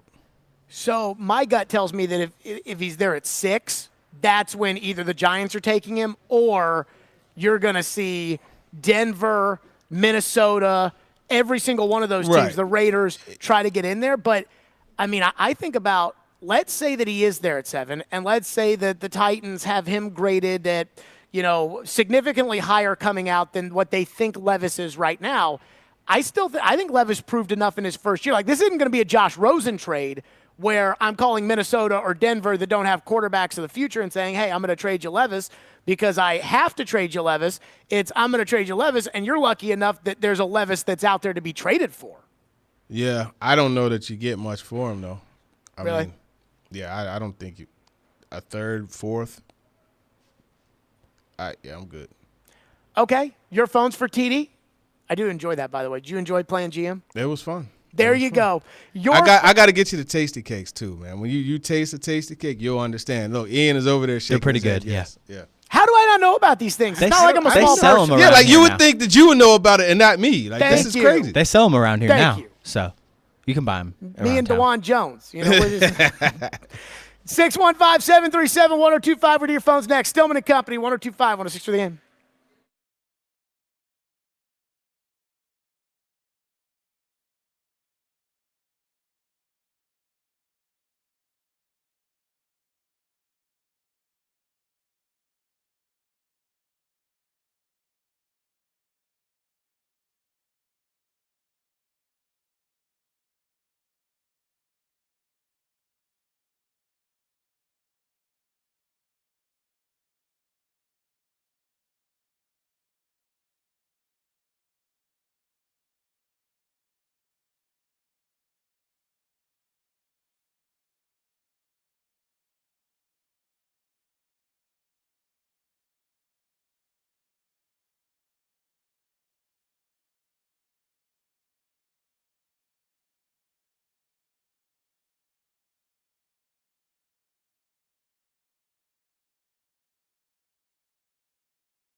Stillman and Company, be sure to tune into 93.3 Classic Hits today as the Sounds are at home taking on the St. Paul Saints at First Horizon Park. Pregame at 6:20. First pitch at 6:35. Sounds baseball presented by Twin Peaks Family Leisure and Busy Bee Plumbing, Heating, and Air Conditioning. TD is with us. TD, to the phones, or do you have a thought? No, to the phones. Kyle, our phone line is driven by WilsonCountyHunter.com. Kyle has been waiting patiently and is going to kick us off for TD. Kyle, go ahead. It's Thursday from 3 to 4, TD. What's going on? What's going on? You know what time it is. Yes, sir. All right. I'll go ahead and get to it. I got a few questions. You can leave me on hold. I'd appreciate it. All right. You've got me liking Darius Robertson. He's Nico Autry 2.0, I think. So if he is not there, would you be interested in Emmanuel Ogbah? Just bringing him in and see if we can work out a good contract for him. I like the mention of Ogbah. He's a guy a couple years ago, he had double-digit sacks. There you go. I don't think he would be too expensive to bring in either. So, no, I would like that. I think that gives you a veteran guy that you mix in with, the 3 or 4 other guys you got in the rotation. Kinston is up next with TD. Thank you for calling and waiting. What's up, Kinston? Well, man, how y'all doing? What's up, man? What's up, TD? A comment and then a question.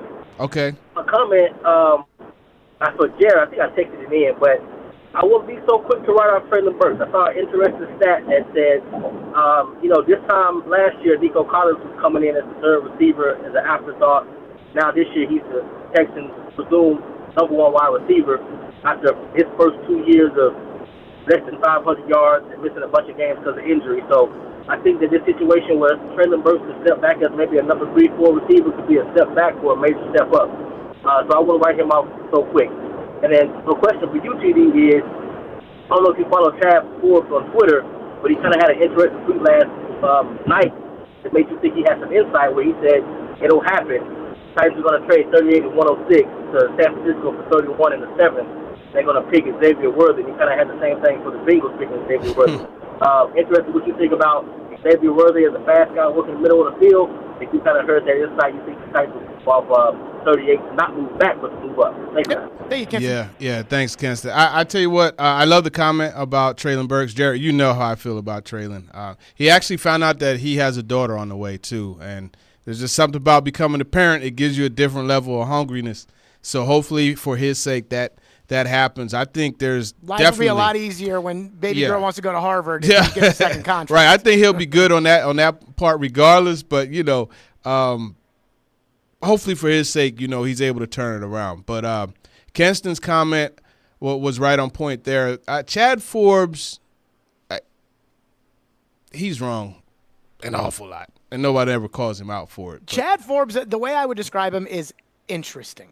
Like, there you go. His commentary is interesting for me to think about, but it's I don't think he's got some kind of great knowledge inside the NFL. Right. I highly doubt Xavier Worthy is there at 38 or wherever. How that did. But coming off of that 38 overall pick, I could definitely see that as something that they could do to acquire another. If you move back a few, I think like Washington. I want to. There's a few teams there in the 40s that moving back would be a reasonable one to where you could do that and then get another a 3rd round pick. So that's something that you can do. I wouldn't be opposed to them moving off of that. So here's my thought on Xavier Worthy, and I just want your opinion on this, and then we'll get right back to your phones on this. He crushed Alabama, not last year, but 2 years ago before Quinn Ewers hurt his shoulder and they had to put the backup in. And I mean, he was just running right by the Alabama DBs, and he was making big catch after big catch. And, when you're a receiver and you dominate Alabama, that means something to me. Yeah. And so I'm surprised when it's he might be available in the 2nd round. I'm like, he was really good in college, and I know that 2nd round's nothing to scoff at, but, he's that rare 4.2 guy where that stuff matches up on tape. Yeah. You know what I mean? And then in addition to that, right, not Tyquan Thornton. Yeah, even though he's frail, he plays with a level of physicality also. He's not just somebody you put out there and you tell him to run go routes. He could do a lot of things. Titans and Truth Chris says, TD, I might get on the edge rusher train at 38. He says he wants Franklin or Worthy, but let's say that the Titans trade back and Alt and Fashanu are gone. Do the Titans look at Fuaga and maybe try to move him to left tackle? Is it that easy of a transition? No. What do you think? Fuaga's not a left tackle. He's a right tackle. I would keep him there. And then, you got Fashanu that's, there. If you're going to trade back and move a guy position-wise, I mean, that's J.C. Latham you probably look at doing that with. But Fuaga is a right tackle. You want him at right tackle. So the guy that I think probably when it comes to flipping, and he's not mentioned at the top of the first round or even maybe some of the middle, maybe he's starting to creep into some of these mocks in the bottom, is Rosengardner out of Washington. Yeah, that's what I mentioned earlier, Roger Rosengardner. I tell you what, Jared, I watched him at the Senior Bowl take reps at left tackle, and he did it fine. Another guy to mention also is Tyler Guyton out of Oklahoma. Mm-hmm. Nobody's really talked, but Jim Nagy said that he felt that he was the best athlete out of all the O-linemen in the draft. Mike Tannenbaum, who drafted DeBrickashaw Ferguson, said that he was right tackle, but he could flip and play left. He did that at the Senior Bowl. His first couple reps were a little rough. Cedric Johnson out of Mississippi got him a couple times, but then he started to get settled in, and he was okay too. Ryan in Nashville says, TD, what position do you think the Titans are leaning with their second pick? What position? I don't think there's a set position. I think a lot of that is going to be dictated by what they do in the first round. I think they have a pass rusher, pass protector, and pass catcher. I think that's what they want to look at in those first couple picks. And then if they 106, that could be where you see one of the linebackers. You know what I mean? But that's why it's so. If you could generate a third round pick, now you're looking at Edge Cooper. You're looking at Jeremiah Trotter Jr. You're looking at a lot of these players that would be possibilities. By the way, I think Rand hinted at something that we've talked a lot about on whatever day he talked, Tuesday, Monday, whatever day it was. And that is, I think they may lean towards giving Amani Hooker the green dot. Yeah, and the thing is for me with that, I think that, and I just kept trying to wrap my head around this. They go into dime. One of the things you want to be able to do in dime is still rush the passer. I think Kenneth Murray is going to be a guy that they're going to blitz with that coverage behind. If you have another linebacker as the green dot, Kenneth Murray's not going to be on the field in dime. You know what I mean? So, yeah, I could see that. It's just Hooker has to – they got to figure out a way to keep that man on the field. And to no fault of his own, there have been, concussion, and there have been other bang-bang injuries that he's had. When I heard, Eric Weddle's worn the green dot before, I was like – but let's not get it twisted. Eric Weddle, is one of the most cerebral players this league has seen. And was a great player, too. Yeah. Let's not get it twisted. Austin from Clarksville says, TD, why do you think Brian Thomas Jr. is not getting more hype? I think he can be as good, if not better, than Rome Odunze. I mean, they're different players, but, he ran really well at the Combine. Yeah, I don't know why he's not getting hyped, because he's a guy, you look at that 15 to 25 range, you know what I mean? He's right there in that group of guys right after, Neighbors and Harrison Jr. and Odunze. So, I'm not going to say he could be the same player or just as good as, but I believe he could be impactful. I don't know why he's not getting enough hype. One texter texts into the text line and says, actually, we've got a couple that have asked about this. Ladd McConkey out of Georgia at 38. Mm-hmm. And how would you see the Titans using somebody with his route running ability and speed outside or in the slot? I think he would be what a lot of people want Kyle Phillips to be, right? I think that's where you would have him. Ladd McConkey, he's a really good player. And it's funny, on Talking with TD, we had Matt Waldman. He's a creator of the Rookie Scouting Portfolio and a senior writer for Football Guys. And I asked him to compare the two, because I think every time you mention Ladd McConkey, Ricky Pearsall pops up in my mind. And I love Pearsall, man. He's just saucy. He's saucy with his routes. You know what I mean? And he catches. He's really good. So I think, those two, Pearsall is better on the outside, in my opinion. But McConkey, he's one of those guys that's going to surprise you with what he could do on the field. He is a vertical threat. He runs really good routes. He's more of a pure slot, in my opinion, but he would be a very productive player. TD, the TD Power Hour is presented by ESPN Bet. And I know, TD, you want to tell us all about ESPN Bet. Yeah, for sure, man. ESPN Bet, it is an app that's ready to take you through all the huge sports moments this spring. It's the exclusive sportsbook of ESPN and has it all, whether it be offers or promotions from Scott Van Pelt and Stephen A. Smith, from the playoff intensity to getting on the links and out to the ballpark. There's no better time to be a sports fan than right now. As a new user, you get $100 in bonus bets for making any sportsbook bet, so go ahead and download ESPN Bet today. A tremendous play. You must be 21 or older and in Tennessee. For problem gambling support, call or text TN Redline at 800-889-9789. See the app for details, and as always, terms and conditions will apply. TD, great stuff, man. Appreciate you. Yep, coming up next, Mike Sando's unnamed executives are back. And these unnamed NFL executives don't necessarily like what the Titans did in free agency. We'll do that next. Stillman and Company, 102.5, 106.3 The Game.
Stillman & Company, 102.5, 106.3 The Game, streaming live on Twitter, Twitch, YouTube, and Facebook Live. Live today from the Busy Bee Plumbing, Heating, and Air Conditioning Studios.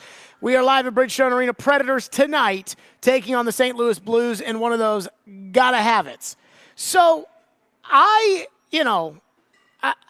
teased that we were going to talk about these unnamed executives and what they said about the Titans free agent class.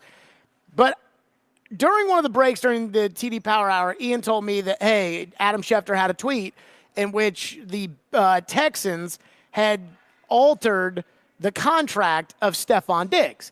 And, the salary cap's fake anyway, so people do whatever they want, so that's nothing new to me, so I figured it was something procedural. Then as I started reading about it during the break, this is wild what the Texans decided to do. So the Texans, we all know, traded for Stefon Diggs yesterday. Stefon Diggs had worn out his welcome in Buffalo, and I was reading the piece by Tim Graham that Joe referenced on Jared versus Joe yesterday. I was reading it this morning, and it basically, again, he got fired. Like that it was like they had enough of his crap, that he was not producing at the end of last year. They were winning when he wasn't producing, and they had enough, and they fired him, which is not uncommon. T.O. got fired plenty. Randy Moss got fired a handful of times. Like, these receivers get fired. The divas, they whatever. But then Adam Schefter put out there within the last hour that as an added incentive for Stefon Diggs, as part of the Buffalo-Houston trade, the Texans wiped out the final 3 years on Diggs' contract, giving him the ability to become a free agent after this season. The Texans also took $3.5 million guaranteed to Diggs next season and moved it up to this season, giving him a raise and assuring him of $22.5 million guaranteed in 2024. If Diggs plays the way he wants and Houston hopes, he will hit the free agent market next year with the ability to make it count, and Houston now anticipates getting the best version of Stefon Diggs. So think about it like this. The Texans traded a second-round pick for Stefon Diggs in next year's draft. And then they decided that they're going to let him be a free agent next year. So if Diggs balls out, the Texans then are going to have to re-sign Stefon Diggs to a top-of-the-market contract. If not, they lose Stefon Diggs for nothing in return. What? Like, there are so many layers to this, right? There's a lot of people that are just flat out ignoring the fact that, again, Buffalo, a successful organization, and they really became successful with Stefon Diggs and Josh Allen together, that basically the Bills had enough. Again, in the Tim Graham piece, he said for the past couple of seasons, there was turbulence. After the Bengals bounced the Bills in the playoffs 2 years ago, an emotional game in which Diggs seemed to wear out Josh Allen, and then quarterback coach Joe Brady on the bench, Diggs infamously stormed out of the locker room so fast, the press box assistant coaches had not gotten down to the locker room in time for Scott McDermott to deliver Sean McDermott to deliver his post-game speech. Practice squad running back Duke Johnson tracked down Diggs in the Highmark Stadium tunnel and begged him not to leave. The Bills insisted later in the year that Diggs, while his production was declining, they insisted Diggs was not hurt and he never appeared on the injury report. Diggs bemoaned being double-teamed as for the reason why he wasn't. But Kansas City Reed safety Justin Reed tweeted, "Crazy part is, we didn't double him." So he's getting 37 targets or 37% of the snaps in a game against Kansas City in Week 14. And he's saying, well, I'm not getting the ball because I'm getting double-teamed. And the chief safety's like, well, I mean, that's a great story, but we're not double-teaming him. Finally, over the remaining 7 games, Diggs caught only 34 passes for 315 and 1 touchdown, while Josh Allen accounted for 1,896 yards of total offense, ran for 10 touchdowns, threw for 8 more, and 2 sophomores, tailback James Cook and receiver Khalil Shakir, and rookie tight end Dalton Kincaid emerged as trustworthy options. The Bills went 6-1 with their lone loss at the Philadelphia Eagles in overtime. So basically, what we're hearing here, and I mean, again, this is amazing to me, but again, what we're hearing is that Stefon Diggs is such a crybaby that the Bills gave him a contract extension after the market exploded with the Devontae deal and the Tyreek deal and the AJ deal and the McLaurin deal and the DK deal, and then remember Cooper Kupp got a raise because they were coming off the Super Bowl in which Kupp was the MVP, and it was like Cooper Kupp's making $15 million, and we know that's so far below market value that the Rams were just like, here's a raise, Cooper Kupp. So the Bills did the same thing, where they gave a huge contract extension to Stefon Diggs. The problem was Diggs did not play a down on that contract extension for the Bills. They trade him to the Texans, so the Texans are trading for him with 4 years left of contractual control. And instead of, okay, here's what we'll do, because we want you to play well, we're going to change your contract so that you can get out of it after a year, they're not getting anything in return. Like the Houston Texans are not getting anything in this negotiation in return. Normally, when somebody does something like this, it's like, yeah, they've decided to void the last 3 years of the contract. That'll make him a free agent. But they also decided to not guarantee blah, blah, blah. Like, there's always something to it that's in it for the team. This doesn't seem to be anything. Like this, there's nothing in this for the Texans. So what this is that Stefon Diggs is such a crybaby that the Texans are convinced that if they don't put the carrot in front of them of you'll get to be a free agent at the end of the year if you play well, aka shut your mouth and don't piss anybody off, they think that's the only way they can get a productive Stefon Diggs. Wow. Talk about punishment for bad behavior. Stefon Diggs is such a crybaby that he talks his way out of Minnesota, gets a deal in Buffalo. Such a crybaby that he gets a contract extension in the middle of a deal because they're afraid about him getting mad that he's not making enough money. He still gets mad even after all the things Buffalo's done for him. He still gets mad anyways.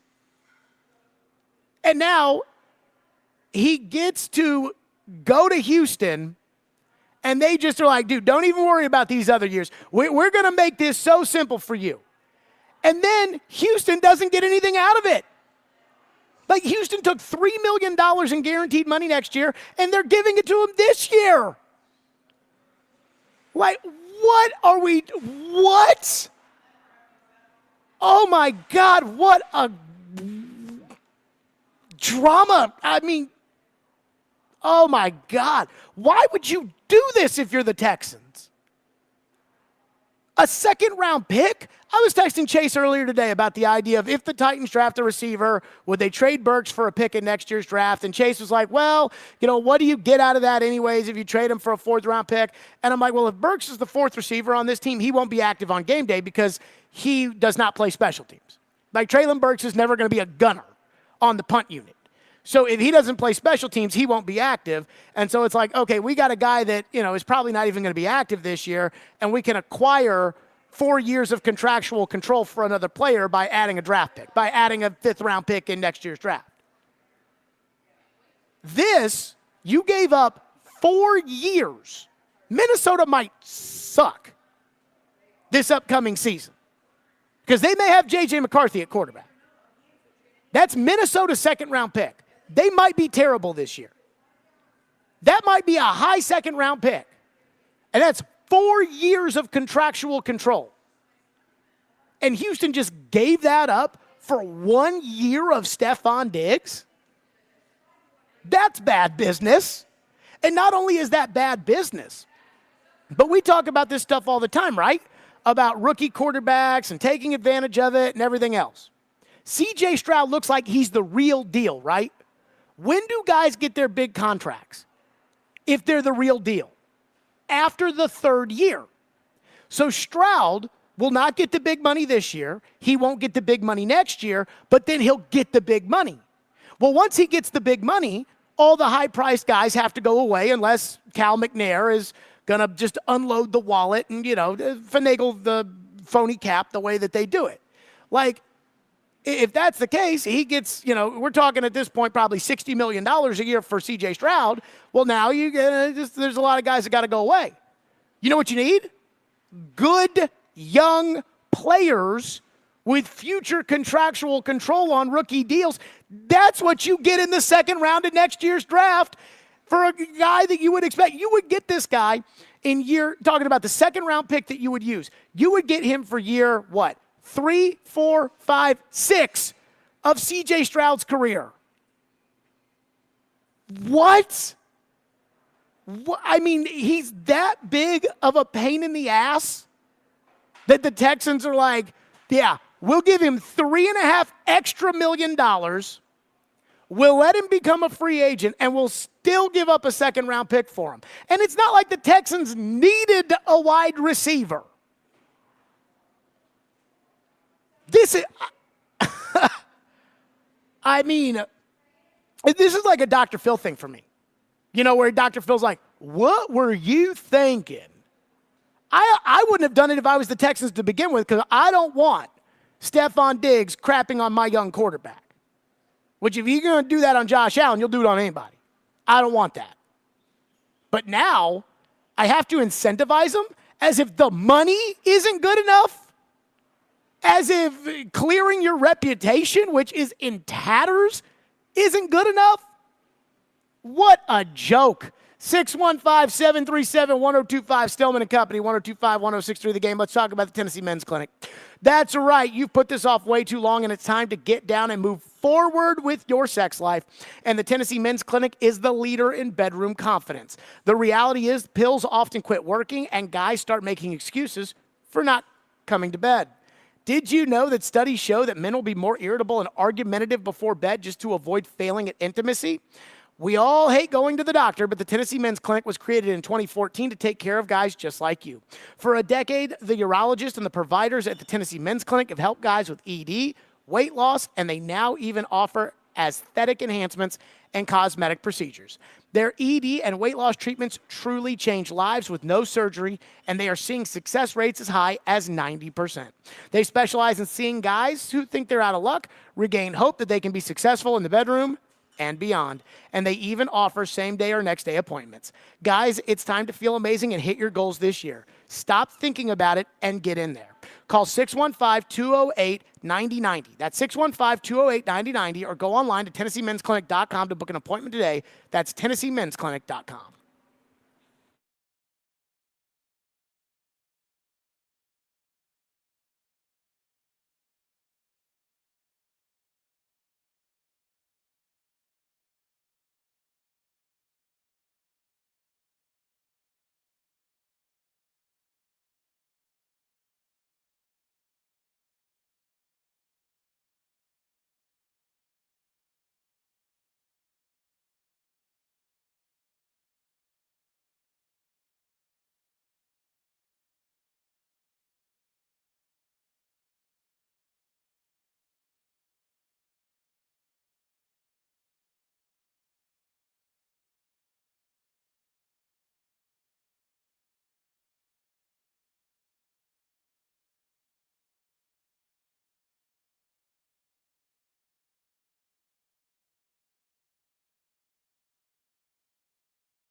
You could see Buffalo's offense not use Stefon Diggs in the second half of the season quite as much last year as they had. They came to rely on other weapons like James Cook and their former first-round draft pick, Dalton Kincaid. We saw some sideline incidents with Stefon Diggs and Josh Allen. We saw a year ago at the mandatory minicamp, Stefon Diggs not show up. The head coach, Sean McDermott, say he was very concerned. And lo and behold, the next day, Stefon Diggs is back. But all was not well. And this relationship had run its course, and Buffalo was prepared to go in a different direction.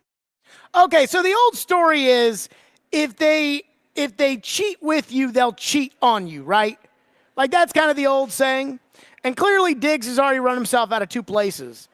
But TD and I are texting during the break. I cannot get over the idea that the Houston Texans decided to trade Minnesota's second-round pick in next year's draft. Now, the second-round pick that the Buffalo Bills received is Minnesota's.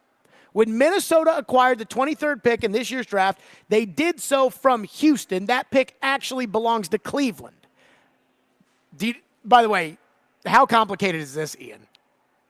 Yeah, sounds a little bit complicated. So it's Cleveland's first-round pick that was dealt to Houston for Deshaun Watson, that was dealt to Minnesota, who gave up the second-round pick that has been dealt to Buffalo for Stefon Diggs. If I'm the owner, and I was telling TD this, if I'm the owner, the owner needs to stay out and let the football people handle the football. But when it comes to signing a quarterback or those kind of, the owner's involved in the big decisions because, look, you own the team. If I'm the owner, the GM comes to me and says, hey, this is a move we think we're going to make. And then we're going to completely redo the contract so the guy's a free agent after next year. I'm going to say, wait a minute. I've already got good receivers. And I've got a second-round pick in next year's draft, which might be, I don't know, the 35th pick in the draft, because if Minnesota goes with J.J. McCarthy, they might stink. So I might trade the 35th pick in next year's draft to Buffalo so that I can get 1 year of Stefon Diggs, even though Stefon Diggs has proven to be a locker room issue, and I already have receivers. And this pick that I'll have next year will be a player in the second round that I assume will be there in the prime of C.J. Stroud's career. I would veto that if I was the owner. Michael from Missouri says, our phone line is run by WilsonCountyHunter.com. Trevor's coming up, by the way. You know, he wasn't here Tuesday, so we'll talk to Trevor in a bit, and we'll get his thoughts on the draft and whatnot. Michael from Missouri says, I wonder if Diggs threatened not to report. Isn't that the only leverage that they had? I guess they wouldn't go through the trade if Houston didn't make the contract adjustments. You're right, it's odd, and I suspect there's a little there. You think? I mean, Diggs threatened? One texter says, careful, you almost admitted the cap is real for the Texans. No, I said if Cal McNair wants to spend the money to get around the phony cap. I think that this is all a charade that shows us how the cap's fake, because Buffalo couldn't get out of the Stefon Diggs deal because of all the dead cap money. What are we going to do? And then they did it anyways. Just like Russell Wilson, all of the dead cap money, what are we going to do? And then they get out of it anyways. But I cannot get my head around this. Like, if you have to do all of that for that, do you really want that on your team? I mean, unbelievable. I cannot get over this. Like, Kyle texts in and says, it's crazy insurance. So the Texans decided to give an extra $3.5 million for free and void 3 years of a contract on a guy that they just dealt a second-round pick for. Again, a second-round pick in next year's draft. They dealt a second-round pick for a guy, voided the 3 years of the contract. They're allowing him to be a free agent. They're paying him more. Also, they won't snap and ruin the locker room.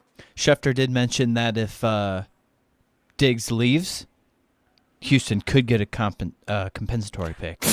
Comp picks are so overrated. Like, I think the league awarded like 4 third-round comp picks. The most likely comp pick is a 6th-round comp pick, and that's if Diggs signs a big contract and other guys off the Texans sign big contracts, and the Texans don't sign people to big contracts. It is so much more complicated than, we'll just get a comp pick. It is so much more complicated than that. And the fact that Schefter would say that is so disingenuous. What that tells me is that somebody from the Texans was like, hey, Adam, tweet this, or else we won't share any more info with you. Well, he went on TV and said it. If it's all about, whatever, same thing. If it's about the comp pick, then why did the Chiefs trade L'Jarius Sneed for a third-rounder next year when they could have kept him, let him go somewhere else for the comp pick? That is so embarrassing that Schefter said that. That is so disingenuous. That is almost as disingenuous as Ian Rappaport saying that the Bills made this trade for the cap yesterday, when it had nothing to do with the cap. In fact, if you believe in the cap, and you know that I don't, but if you believe in the cap, it actually makes it worse. Comp pick. Sometimes these media people think you, the fans, are stupid. And that's it. Like, to me, that's the kind of stuff that really pisses me off. Like that, the Adam Schefter saying that, because Adam Schefter knows that's bullcrap. Well, he was like, they got a fourth back, Diggs, and a fifth back, and if they lose Diggs, they'll get, a comp pick too. Oh, yes, the comp pick. The bag of football. That's a very pro-Texan slant there. Wonder where Adam's getting some information from. Schefter. Guys are so sleazy. My goodness. 615-7. See, that's the stuff that makes me mad. That's the stuff that makes me mad when they treat you, the fans, like you guys are stupid. That is what it drives me up a wall.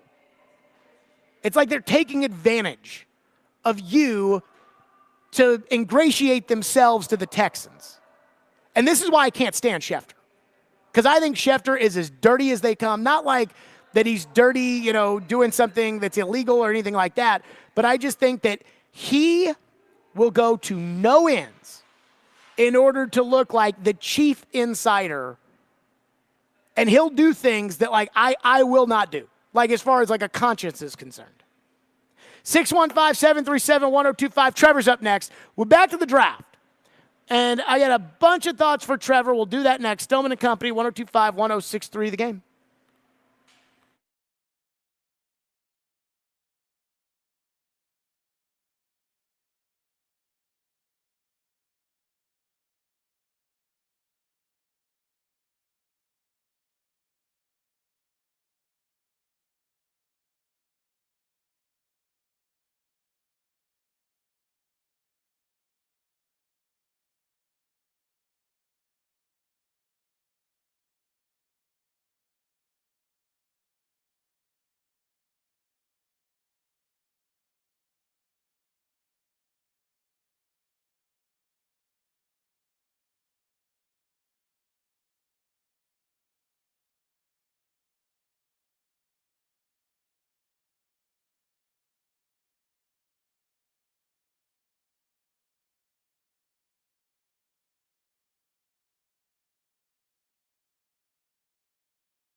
Tune in to 102.5, 106.3 The Game this week for NCAA tournament coverage brought to you by Toyota. Ready, set, go. Get your Toyota today at toyota.com.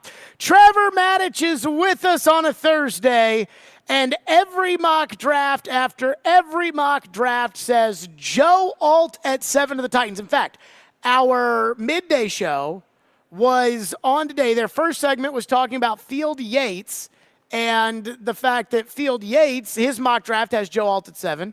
And then Bruce Feldman at The Athletic, his mock draft has Joe Alt at 7. And so Trevor Maddich joins us, presented by ESPN Bet Sportsbook and Houston Clinic Orthopedics, when experience matters. Trev, let's start there. Is it as simple as, we know that at least 3 quarterbacks are going to go. We know Marvin Harrison's going to go. And some of these other teams, the Chargers and Giants, don't need tackles. Is it as simple as the Titans, who desperately need a left tackle, Joe Alt, it seems there's never anything wrong about it. He's there. The Titans are going to take Joe Alt, and we should move on. And all of our draft talk for the next month should be about the 38th pick and not about the 7th pick, Trev.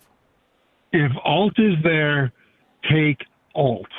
Not only is he the guy they need for the team, he also is the safest guy for management.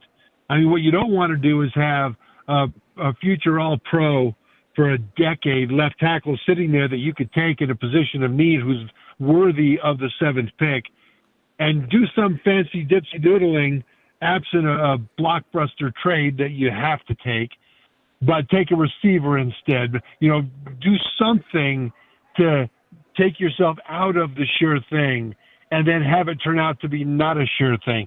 Remember that the goal of every executive, and that includes every general manager, is to keep their job and get a raise.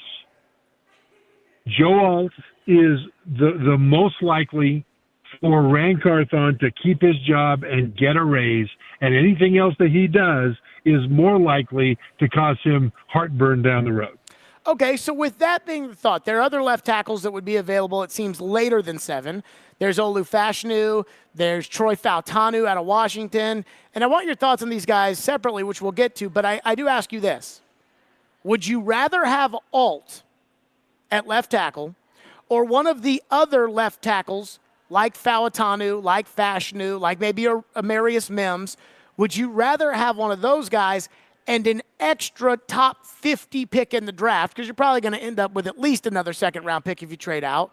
Or would you rather just take Alt, be done with it, and try to fill your holes some other way? I would rather take Alt and be done with it rather than be too cute.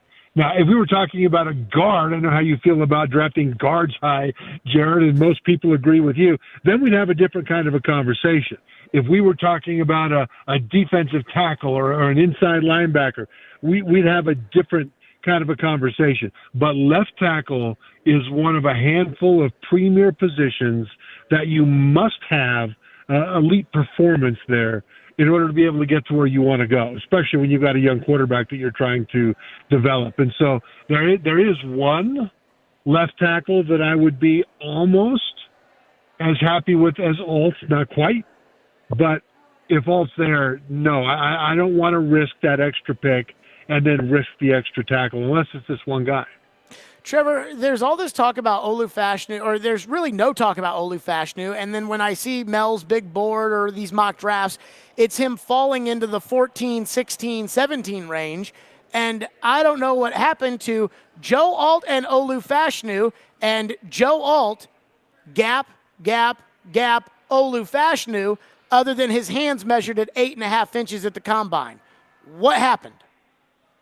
Yeah, I don't know. I don't know if there's something in the medicals, if there's something that came out of Penn State's coaching staff that said something about his coachability. I haven't seen anything like that when I watch Fashanu on tape. And Fashanu is the guy I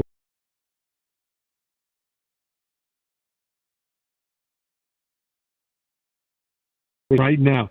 Fashanu would be also, but he still has a long ways to go before he gets to be as good as he's going to be, because Fashanu's technique, frankly, is lacking in a lot of places.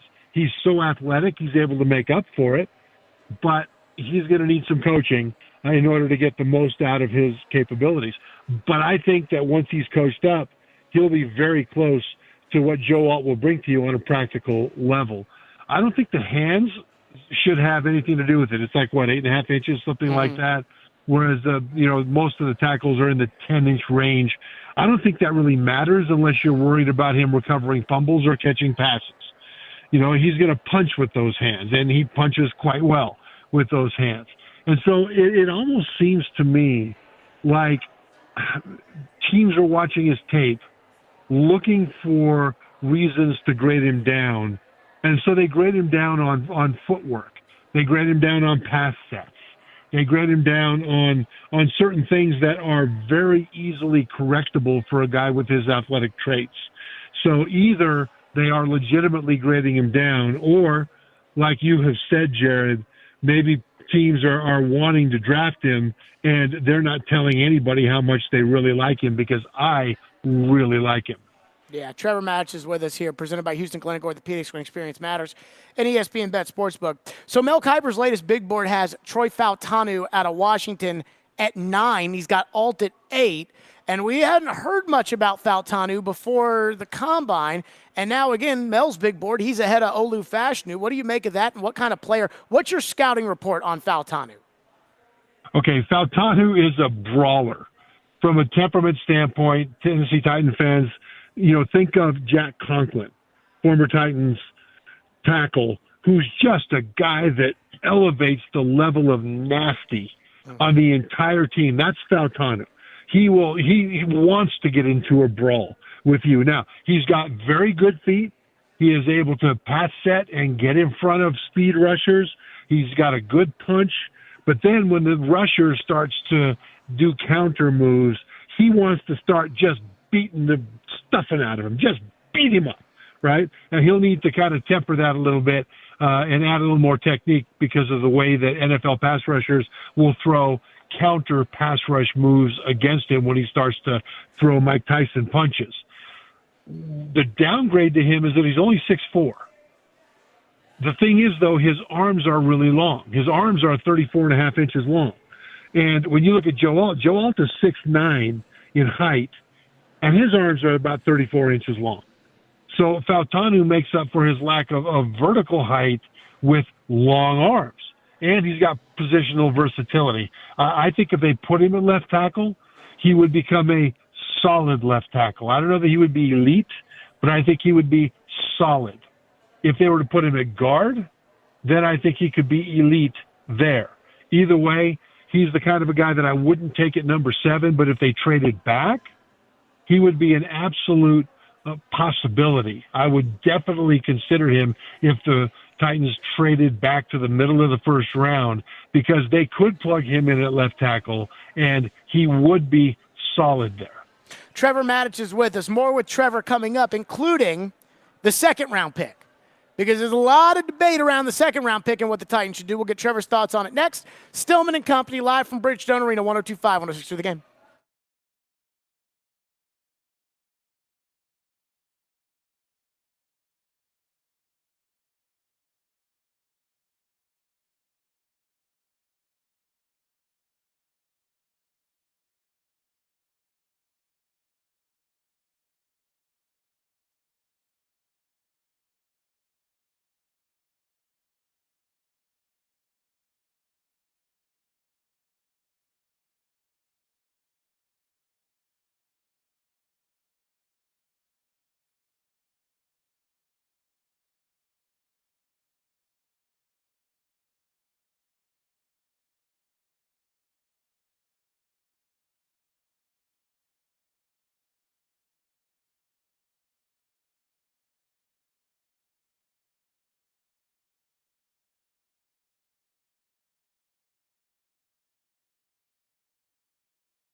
Stillman and Company, Trevor Maddich is with us, presented by ESPN Bet Sportsbook and Houston Clinic Orthopedics, when experience matters.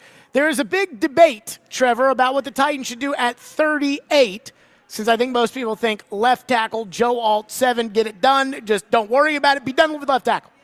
Titans still have a lot of holes. They have not replaced Nico Autry's 11.5 sacks. They do not have a green dot inside linebacker. They do not have a right tackle, in my opinion, and, of course, could always use wide receiver help.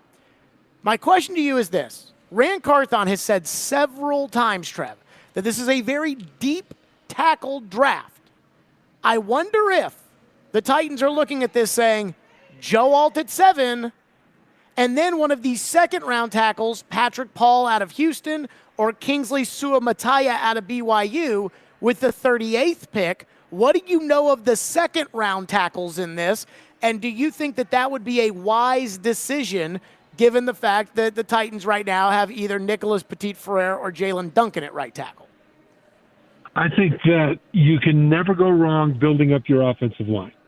And if you have a guy there that's worthy of the pick, then you're never wrong taking that guy. Patrick Paul out of the University of Houston is a huge guy. He's 6'7". He's got super long arms, like 36-inch arms. And he is a guy that is a terrific pass blocker, not as good a run blocker.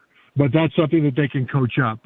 Part of the problem with him is whether or not you believe that he can take that height and use it to get good leverage without bending at the waist, because that was his issue in college. Now, he was able to use that height to overcome that in a lot of ways. Can he do it in the NFL? That's one thing that the Titans would have to believe if they took him in the second round. Kingsley Suamataia out of BYU is another enigma. He's somebody that they would have to develop because he transferred from Oregon as a 5-star recruit to the Ducks to BYU. And unfortunately, the offensive line coach that they had at BYU at the time, to use as gentle a word as I can, he was not very good. Now, BYU has since gotten a new offensive line coach who is fantastic, but that didn't help Suamataia. And so you saw the athletic ability in college, but you didn't see the production that he should have had. So once again, the Titans would have to believe that they can take that athletic ability and coach it up. If they do, then he's a good swing tackle. He can play left. He can play right. And truthfully, if they took him in the second round and started him at right tackle, I think they would have a serviceable starter in the beginning, serviceable, while they go through the process and the angst, if you will, of getting a rookie up to speed, because he would take some time to get up to speed.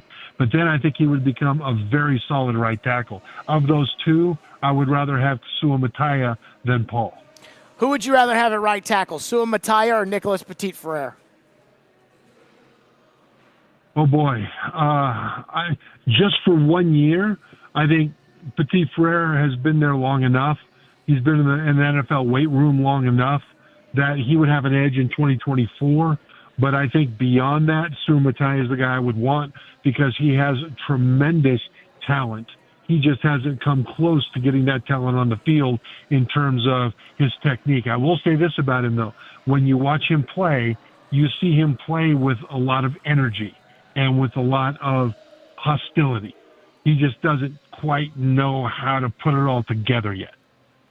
Trevor, what do you make of the idea of the Titans being able to replace Nico Autry in the second round of this year's draft? Because while, you know, the Titans have absolutely added to the secondary with Snead and Awuzie, they have not filled that 11.5 sacks that Autry provided, and just the consistency. Can they do that at 38? Or is that going to be something that they're just going to have to find a way without maybe naturally replacing it? You know what? They're not going to replace what he did last year in the draft. The thing is, though, in 3 years, he'll probably be out of the league. He's an older player, Autry is. Yep. And whoever the Titans draft will be starting to enter his prime at that point. And there are a number of guys that they could be taking in the second round that would help in that position. I mean, Field Yates in his 2-round mock draft, Field Yates of ESPN, He has Darius Robinson, defensive end out of Missouri, who would be a really interesting pick at that spot because he's a big guy with a lot of power at the point of attack, and he still is learning what to do as a pass rusher. I mean, he wins on the pass rush in college by being stronger and more sudden and just more angry in his play. And he doesn't really know how to incorporate techniques and counters off of that yet. He'll learn that in the NFL, and he'll become much better, first as a rotational player, then I think as a very good starter. And so it depends on where the Titans have him graded. I still kind of tend to think that the defensive line right now has enough, when you talk about Harold Landry and, of course, Jeffrey Simmons, there's enough high-end starting talent there that what they really need is what amounts to a hockey rotation behind it all. Guys that can come in and go 100%, wear themselves out for a series, and then go back on the bench and drink some water and rest up for the next time they get to do that. On the defensive line, you can get away with that. On the offensive line, you can't get away with that. You can't get away with it with receiver either. And so I would prefer, rather than go with that 38th pick with a pass rusher, unless there's somebody there that's just fantastic, I would prefer that they either go with another offensive lineman or especially receiver. Because remember, there are, I believe, 9 wide receivers in this draft that ran in the 4.3s at the combine. And some of the best receivers in the draft aren't even in that group. They're in the 4.4s. So at 38, they should be able to get a real impact speed receiver. Trevor, I'm glad you brought up receiver because I'm hearing that what they all say is this is an incredible receiver draft, and we know about the names at the top, and then we know about kind of the secondary names and how good people think like Brian Thomas Jr. out of LSU is going to be, or even the third wave guys in the second round of Lad McConkey and Ricky Pearsall and those kind of players. But when you get outside the top 100, do you think that the Titans can still add receivers with their 4th, 5th, 6th round picks that can play in the NFL at receiver in 2024? They can get a receiver that can play a role in 2024, and who knows, maybe surprise them. Receiver is a difficult position to step into in the NFL because defenses are so much more complicated than they are in college. But if you get a guy that has the speed to blow the doors off the safeties and just send them deep, then that opens up everything underneath while that receiver is learning the more nuanced routes over the middle and things like that. So these are things that they can do, and in that second-round pick, I think would give them a real force multiplier to at least get a guy that can run, track the ball downfield, and finish catches downfield. You know, I mean, think of it this way, that, you know, think of it as a sailboat, right? So you've got a hole in the hull of your sailboat and some lousy sails. You put it up on dry dock, and the first thing you do is you put a really good sail up on top because you got some. Consider that sail Hopkins, DeAndre Hopkins. Okay, well that makes it go faster.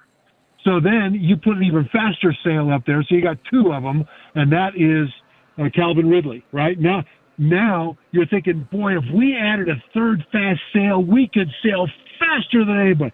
Now you put that third one up there and you run out of money, you still have a hole in the hull. Well, that hull is your offensive line. That's why I don't like the idea, if Joe Alt is available at number 7, of going with a Malik Neighbors if he's available at number 7 as well. You got to patch that hole or the sails don't matter. But what you're able to do is think of a fantasy at receiver for this team, because now you got Hopkins, now you got Calvin Ridley. If you add another guy that runs in the 4.3s, you got 3 receivers that cause all kinds of problems for defenses, and that's a heck of a fantasy, and they can add that in the second round. Ricky Pearsall, Xavier Legette, Lad McConkey. Which one of that group do you think fits the Titans the best? Lad McConkey. McConkey is actually one of those 4.3 guy, he ran 4.39 at the combine, which was faster than I thought he would run. But he is a very precise route runner. He's not a great deep threat, even though he's really fast. He needs to improve his ability to track the ball deep and bring it in. But he's got the speed to make defenses respect it. But then he's got the shiftiness out of the slot to be able to get open and be that best friend, to be that Julian Edelman, who was a great slot receiver for Tom Brady with the Patriots for so many years. Except I believe I have to look at Elvin's numbers. I think McConkey actually is a little bit faster. Of those, I think McConkey is more polished. I think his routes are more precise. And I think McConkey is better able to step in immediately and contribute immediately. And then playing in Georgia in the SEC for as long as he did, he's seen a lot of very good defenders. Trevor Maddich is presented by ESPN Bet Sportsbook and Houston Clinic Orthopedics, when experience matters. Trev, great stuff. You know the city loves you. We love you too. As always, great to chat with you. Thank you, Jared. And I love the city. Nashville's my home. So thanks for having me on. Always, Trevor Maddich joining us on the program here on Stillman and Company. So Hal's going to join us next. The Predators are playing St. Louis. I have a completely different opinion of this game today than I do of the previous 3 that they've lost. I'll explain, and we'll see if Hal thinks it's bull crap, which you know he probably will. We'll do that next. Stillman and Company, 102.5, 106.3 The Game.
Stillman and Company, 102.5, 106.3 The Game, streaming live on Twitter, Twitch, YouTube, and Facebook Live. We are live from the Busy Bee Plumbing, Heating, and Air Conditioning Studios, Bridgestone Arena tonight. Predators and Blues, 7 o'clock right here, 102.5, 106.3 The Game.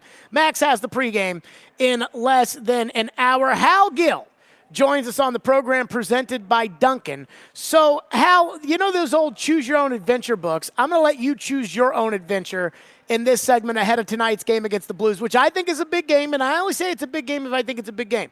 So, I have a really strong opinion about the Predators that I would like to share with you for you to basically either say it's right or wrong, or I can ask you a question like every other show would do. Which one would you prefer? Jared, I'm impressed you would even value my opinion. So I'll take whatever you can give me. Just throw it out there. I'm just happy that I'm get to be on your radio show. Okay. Well, did I say he was presented by Duncan? By the way, he is presented by Duncan. So, the Preds have lost 3 in a row, and my Twitter has just gone crazy, especially Tuesday night. Oh, my God, the Preds are frauds. I told you, Jared. And here's what I would say to that. I look at the 3 games over the last 4, Vegas, Colorado, and Boston.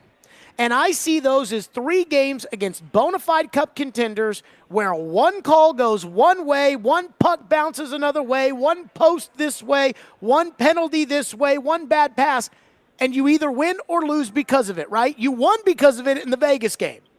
Was Zucker offside? I don't know.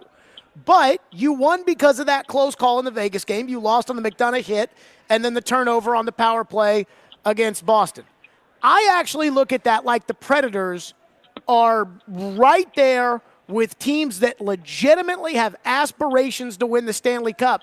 So I don't feel worse about the Predators after they've dropped 3 in a row, in spite of the fact that everybody on Twitter wants me to come out and yell and scream about how they're frauds. That being said, I look at tonight's game as a binary choice. Like if it were 2-1 in a playoff series and you're down 2-1, you can't go down 3-1. Like, you got to win, and there is not going to be it was close against St. Louis, the same way I feel about Boston. They have to win tonight. What do you think of that? Well, I think what you're getting at is there's breaks in a game that go back and forth, and you win a game, you lose a game because of a break. Well, I think the good teams throughout, that's why you play 82 games, right? Mm-hmm. The bounces should balance out, and then you're just left with the good teams and not so good teams. And but they don't in the playoffs.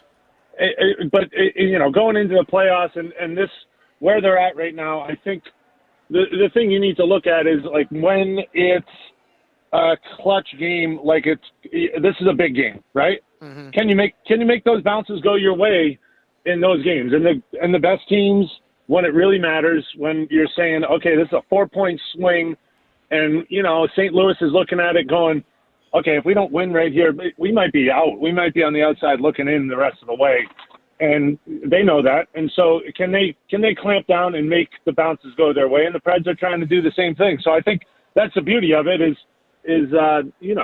I think there's 2 points in the season. There's a playoffs, and then leading up to the playoffs that I just love. I just love the must-win games, because they've been must-win games for the Preds for a while, right? Mm-hmm. And they were on a heater, and now they're losing 3 in a row. But, it all comes down to what you're made of tonight.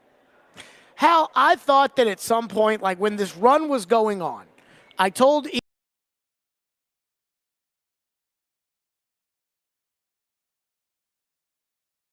at some point before the playoffs, they need to be humbled. And then the Arizona game happened, and I said, that's it. Now, I was kind of hoping it would be the Colorado game because I think there's a chance they may play Colorado in the playoffs, but I was okay with being humbled against Arizona. Then they lost the second game, and I was like, well, I didn't want 2 of those. I only wanted 1. Now they lost 3 in a row.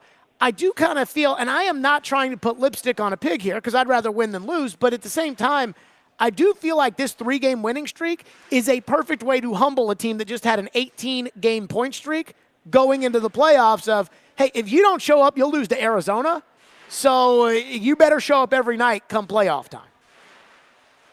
Yeah, I think it was interesting listening to Barry Trotz, who said, every streak, it seems like it ends with a thud. And, I feel like it's exhausting. I've been on heaters like that where you just, it seems like you can't do anything wrong. It's just like no matter what you do, you win. And so it's not necessarily a complacency, but there's not an urgency. You just go out and you keep winning and you keep playing the right way. You just know that you're going to do it. And when it changes, you got to try to get that back. And so you get more urgent and you get more heightened and you're more aware. And then you try to make the play. You try to do the extra thing. And sometimes you get out of your game. And the struggle is getting that balance back where you have that urgency, but you also have that confidence. And I think, you look at that Boston game, certainly the Colorado game was changed by that McDonough hit. And that's a 5-minute major. And I thought the penalty kill looked great. And then I didn't like that goal that they gave up, but it's a 5-minute major and it just turned the momentum around. And then in Boston, you're looking at that like, okay, we got the power play. Let's score a goal and win this game. And, they make one play, and it was a good play from two good players on the penalty kill to score a goal. And then it's, okay, all right, we got to crawl back in this. So I think, looking at that, they're one play away. And so I think the mentality has to be, grab that magic back, but also just focus on each play individually. I think that's what Burnett has been kind of harping in the locker room is, hey, we did a lot of good things here. Let's keep doing a lot of good things, and we'll make those plays. Trust the process, and we'll figure it out. And I think that's what they need to get back to tonight. I think it's a good test against. These are always heavy games with St. Louis, and so I think if they can play that fast-paced game with that combined with that heavy that they've shown that they can play with, I've been impressed with how heavy they played. They played Florida and went head-to-head with those guys and were bullies and strong on them. And I think that proved a lot to them. So they can play the heavy game. Now they just need to combine the heavy with the fast, and this is a good team to do it against. Last one for you, Hal Gill with us, presented by Duncan. I am starting to hate this when I hear, well, our 5-on-5 game is good because who cares? The special teams matter, okay? We're not going to sit there and say, well, they got beat 3-2 in a playoff series, but their 5-on-5 game was good. It's driving me crazy when I hear people say it. Hal, I don't know why it drives me so crazy, but how do they fix the power play and how do they get right on the penalty kill? Because they were, when they were on their run, good on the power play, solid on the penalty kill, and they have not been as good, especially on the power play lately. Yeah, it all goes together. Ask coaches, ask the boys in the locker room. They have 3 meetings when they get to the rink. They have a 5-on-5 meeting, they have a penalty kill, and a power play meeting, and they go out and they have a game plan for each one of those. And if you execute on all facets, you win games. And, sometimes, your penalty kill fails you and you lose a game. All it takes is one of those facets of the game, and it turns into a loss. So it's vital. It's huge. And if you can play 5-on-5 and your power play wins you a game, like 5-on-5 decent and even, then your power play can win you a game. And same thing with the penalty kill. So I think you need to get all those clicking. And I think there's a level of urgency that they get to on the power play, where they score big goals at the right time. And they need to find that every time they get a power play. And I think that's been a challenge for them is finding that, hey, this is a big time in the game, whether it's 15 minutes in or 55 minutes in, they need to score goals and they need to take that to get the team over the top. I think the penalty kill has been good. I think they just need to, they need to get that timely save or that timely block. And I think they're going to be good, but I like the structure with they're doing both of the power play and the penalty kill with. So there's no reason why they shouldn't be better. They just need to take it to the next notch. Hal Gill is presented by Duncan. No Hal today. Will you be calling the game on radio, or is Jay doing the game on radio tonight? Jay's got the game tonight. Jay's got it. Jay and Pete will be, so tune in to those guys. So you're not doing anything tonight? I'm excited. I'm a fan tonight. This is a good game to be a fan. Sometimes you're watching a game, and I'm sure you do the same thing. Like, what am I going to talk about? What's the angle? What should I look at here? Right now I can just sit and watch this and take it all in and enjoy it because it's going to be a good one. Well, I mean, I will say this. On Tuesday, I socialized for the first 2 periods, and then I was like, okay, I need to watch this third period because we're probably be talking about this tomorrow on the radio. Hal Gill, as always. Funny, because I thought you knew everything. Me? How can you know everything if you don't watch everything? Hal, I have a VPN, which allows me to mask where I'm living so I can go back on ESPN Plus and watch the games so that I know what happened, which is, part of the just kind of the – because I can't – Bally, I got to log in 8 different ways. Don't even get me started. Hal Gill, You're not as dumb always. as I look, buddy. Hey, there you go. Hal Gill. By the way, I heard you mention the Barry Trotz thing, which means you listen to this radio program. I listen to Barry Trotz. Okay, Paul Kaharski. Hal Gill, as always, on our program. Hal, great stuff. Appreciate you. Cheers. It's Hal Gill on the program. That was very Kaharski of him, Ian. Hey, man. Got to take him at his word, I guess. He's like, I heard what Barry Trotz said on this program, so you're listening to this show, huh, Hal? Kind of like how Paul says he never listens and then mentions he had 18 things that I said like the day before. I think Kuharski had to kind of couch something like that during the Rex rant this week, too. Amazing. Amazing. All right, I got a bunch of hockey thoughts that I want to get into. A little hockey potpourri. We'll do that next. Stillman and Company. And, of course, get your phones in. If you got Pred's thoughts, get them in 615-737-1025. And I really did think, Ian, that I was going to do well with the break times this segment. I've got to get better with this. It's almost like a fat person eating a pizza saying, all right, diet starts tomorrow. Break times, we'll get them done here soon, I promise. Hey, score big this spring with Lee Company and the Nashville Predators in the 10K Power Play giveaway. Enter for your chance to win a Kohler home generator or $10,000 towards Lee Company Home Services. That's right, a Kohler home generator or $10,000 towards Lee Company Home Services. Go online to leecompany.com/giveaway. Again, that's leecompany.com/giveaway in the 10K Power Play giveaway, and contest entries are accepted until April 20th.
I think we've done a really good job of playing whoever we're playing that night and staying. We always talk about just going forward, play who's on the schedule next, and we stuck to that game plan. And our recipe's been pretty good. I know we didn't get the results the last couple of games that, those games could have went either way, a lot of them. But we're putting the work in. We're playing to our identity, and I think sometimes, the hockey gods have a funny way of saying it's not going to be easy. It's going to be harder. So we have to dig in a little harder. And tonight's going to be a great challenge for our group. Andrew Burnett on Robbie and Rex Road earlier today. Boy, I got excited when I was listening to Robbie and Joe this morning, and I was walking my puppy, and I heard that Andrew Burnett was coming on the show, and I was like, oh, yes, big game day, Andrew Burnett, yes. Oh, yeah. And it was very fascinating stuff there. So I have a handful of thoughts that I want to get into. Just a little hockey potpourri here, and I promise we'll get to your phone, so we'll do it. Number one thing, I was not upset.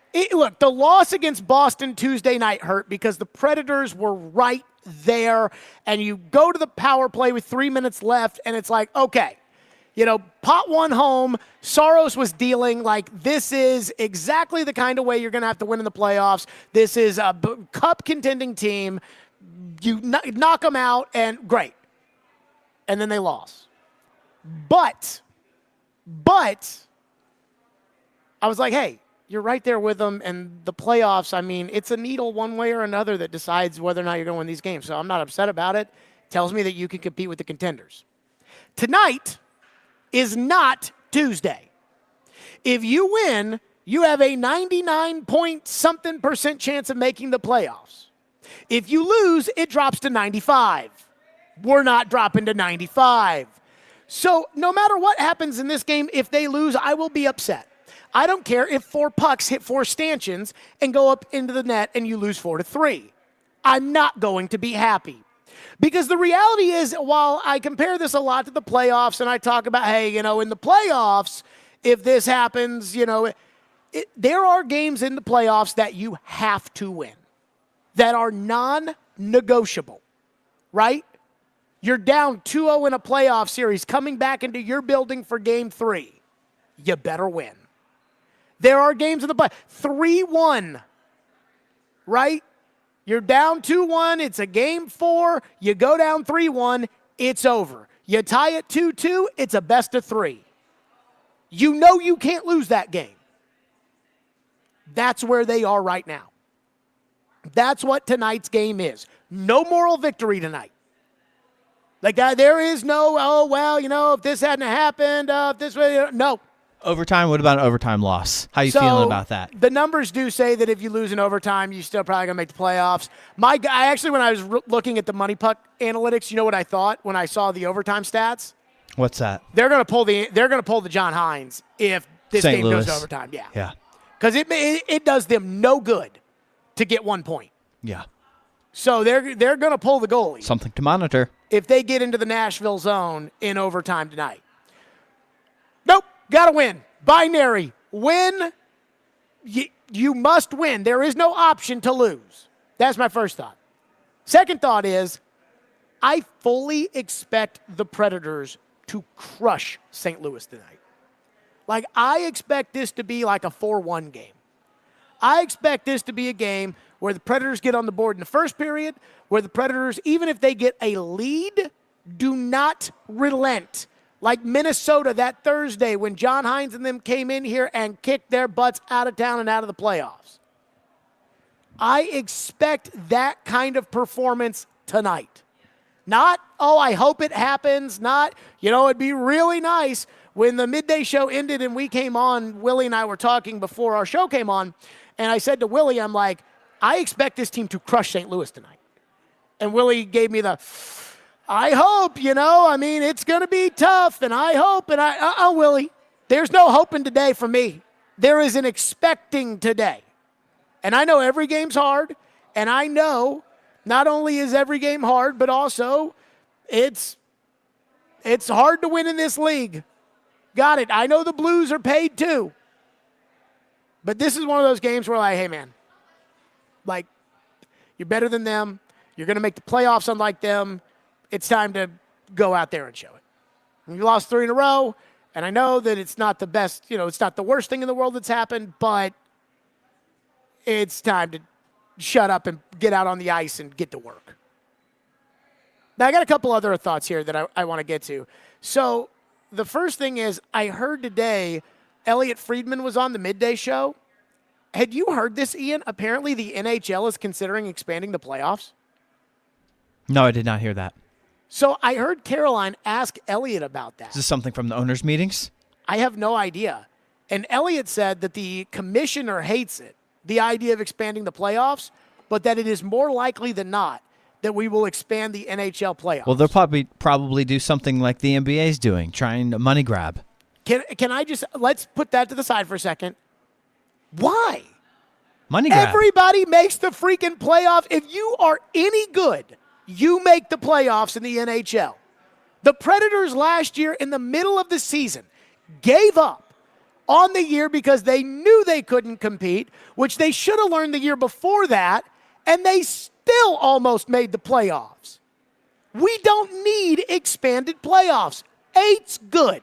You want to know why 8's good? Because the 7th and 8th teams, for the most part, sometimes they deserve to be in the playoffs because they're really good, and there just happens to be 3 really good teams ahead of them in the division. And other times, it's because, you know what? The team that earned the number 1 seed should beat the crap out of that team. So let's go ahead and do it. 8's fine. There's nothing wrong with 8. If I was in charge of the NHL, like if I were the king, and so there was no, I could unilaterally make decisions and no one would bother me, I'd make the first round a best of 5. Because, we don't need 7 games in the first round. Let's speed it up a little bit. Now, they'd never do that because the lost inventory would be huge. And hockey, they make a lot of money on the gate in the playoffs. So they would never do that. What I've learned about all these sports is we'll never have less playoffs. We'll always have more. But we don't need to expand the college basketball tournament. We don't need to expand the NBA, and we don't need to expand hockey. And baseball's fine where it is. I think the wild card series is stupid. I think baseball's already crossed the line and is stupid. And I think football, add the 8th team if you want, but don't add any more. That's it. But I've already learned we're going to add more teams than we need because, again, as Ian pointed out, it's a total cash grab. The final hockey thought I have, tonight's game's on ESPN+. So if you have Bally Sports, you don't get the game. You got to pay more for ESPN+. Now, I don't necessarily have a problem with leagues giving out games to streamers and things like that. It's part of the reality, or it's what. But the problem with the NHL, and baseball's the same way right now, is you got to subscribe to 19 different things in order to be able to watch game. And I don't like it. And so I've been following the Bally Sports bankruptcy stuff. Is it bad if I were to say that I'm rooting for Bally Sports to go under? Probably. So I shouldn't say that? Well, we don't like to root for people to go under. I get you want some convenience in the situation. Well, it's not like Willie and Chris are not going to be out of jobs if Bally goes under. The Predators are still going to be on TV. Right. It's just Bally Sports, they're making it too hard. It's just ridiculous. And I forget what it was. I think they re-upped some contract or whatever, and so it's making, and then Amazon's getting involved somehow, and I'm sure the games are still blacked out one way or another, and I'm like, oh, God. I don't know. I'm just so tired of it. Just driving me crazy. Every time. It's oh, no, it's on this one today. And then the other part about it, too, is the playoffs. Here's where the Bally Sports of the world are getting screwed over, is that if you don't want to pay the $29 a month or whatever it is to be able to stream it, you're fine because, you'll get the games in the playoffs anyways because those are going to be on real TV and you won't have to worry about it. So I think I saw, I want to say Bally Sports signed a new deal with one of the large cable providers, and it makes me worry that Bally Sports is going to continue, and I am starting to root for Bally Sports to not continue. I am really, truly, what? Chase just looked at me with that look. Ian said that we shouldn't root for them to go under. Jay shrugged. 615-737-1025 here on our program. I do have a football thought that I want to get to next. I think it's the most ridiculous thing I have ever seen. And when I say ever, that's probably a stretch. It's the most ridiculous thing I've seen this offseason, and it just happened. We'll do it next. Stillman and Company, 1025-1063 The Game.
What more can you tell us?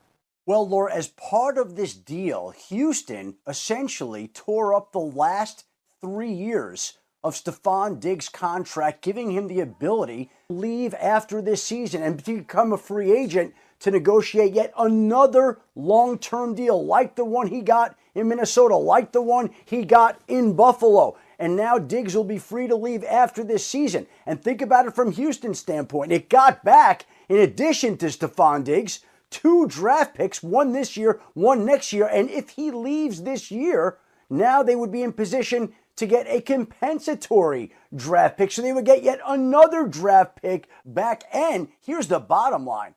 It puts Stefon Diggs in position to have a great season this year. He's incentivized to have one of his best years, to become a free agent yet again, to be the best version of himself on and off the field. But we knew about the trade to get him there. Now there's another added component to it, a reworked deal for Stefon Diggs, in which both sides really gain something here. The Texans get the best version of Diggs, and Diggs gets the ability to become a free agent after this season.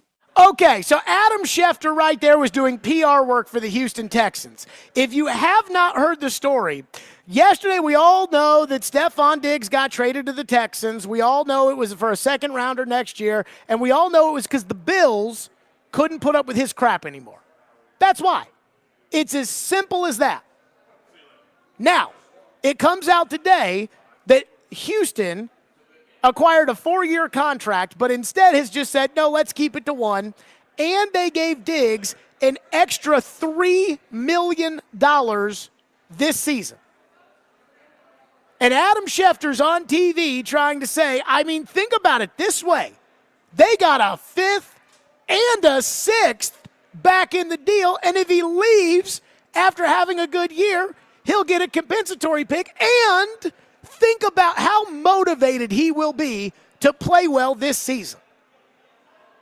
So the $20+ million, the $22.5 million isn't enough to motivate him? See, here's the thing. That is the definition of lipstick on a pig. What this is Stefon Diggs' reworked contract. Remember how I always talk about coming into the draft? I'm like, don't worry about what a team says. Think about what a team does. The Titans have made it abundantly clear that they're going to draft the left tackle in the first round. We just don't know if they're going to draft him at 7 or if they're going to trade back and draft him later in the middle of the first round. A team will tell you what they're going to do without saying it. Forget about what they say. Look at what they do. The fact that the Houston Texans figure Stefon Diggs is going to be a problem if we do not give him $3 extra million and void the rest of his contract tells you how much of a cancer he is in the locker room. The fact that you have to look at a guy with a contract and say, you know what, we need to make this a 1 year, we got to make this a 1 year deal to get him to play hard, tells you that that guy has no integrity, he cares nothing about the team, and that he is as bad as it looks with Buffalo after having given him a contract extension that they didn't have to give him to acquiesce to keeping him from being a crybaby, and he still cried his way out of town, fired him for all the right reasons. And I will tell you, I said this earlier today and I stand by it. If I owned the Houston Texans, and I've always said the owner should, for the most part, stay out. If I owned a team, I would tell the general manager, hey man, it's your job, and I'm not going to tell you what to do until I'm telling you that you don't work here anymore. As long as you're the GM, you're calling the shots. As the owner, though, I'd like to be apprised, and if we lose, I'm not going to take it very well, but you just have to deal with that. But you're calling the shots. But for every big decision, you have to consult with the owner. You have to. If I was the owner and you came to me and you said, hey, I think we're going to be able to acquire Stefon Diggs, I would have said, really? What are we giving up? I said, well, it's going to be a second rounder next year, but we'll get a 5th and a 6th back in return. Okay. And are we sure that he's going to fit in this locker room? Because, there's a reason Buffalo's firing him. Well, so-and-so on the coaching staff, he worked with him before, and he thinks it's CJ and he said, okay. Okay, let's do it. You know, if you think we should do it, let's do it. If you came to me and said, oh, and by the way, we're going to void the last 3 years of his contract and he'll be a free agent after this year, so we're giving up 4 years of contractual control of a second-round pick in next year's draft, which is going to be Minnesota's second-round pick, which it looks like J.J. McCarthy is going to be their quarterback, so they may be picking 34th in next year's draft, I would veto that. As the owner, an owner who doesn't meddle, I would veto that. I would say, no, that is inexcusable. We're not doing that. I mean, he is that much of a cancer that a Super Bowl contender in Buffalo, who's already paid him $1 gazillion, said, please leave. Just leave. And Houston, who gave up a second-round pick in order to get him, said, hey, let's just get rid of the rest of the contract so you'll play hard this year.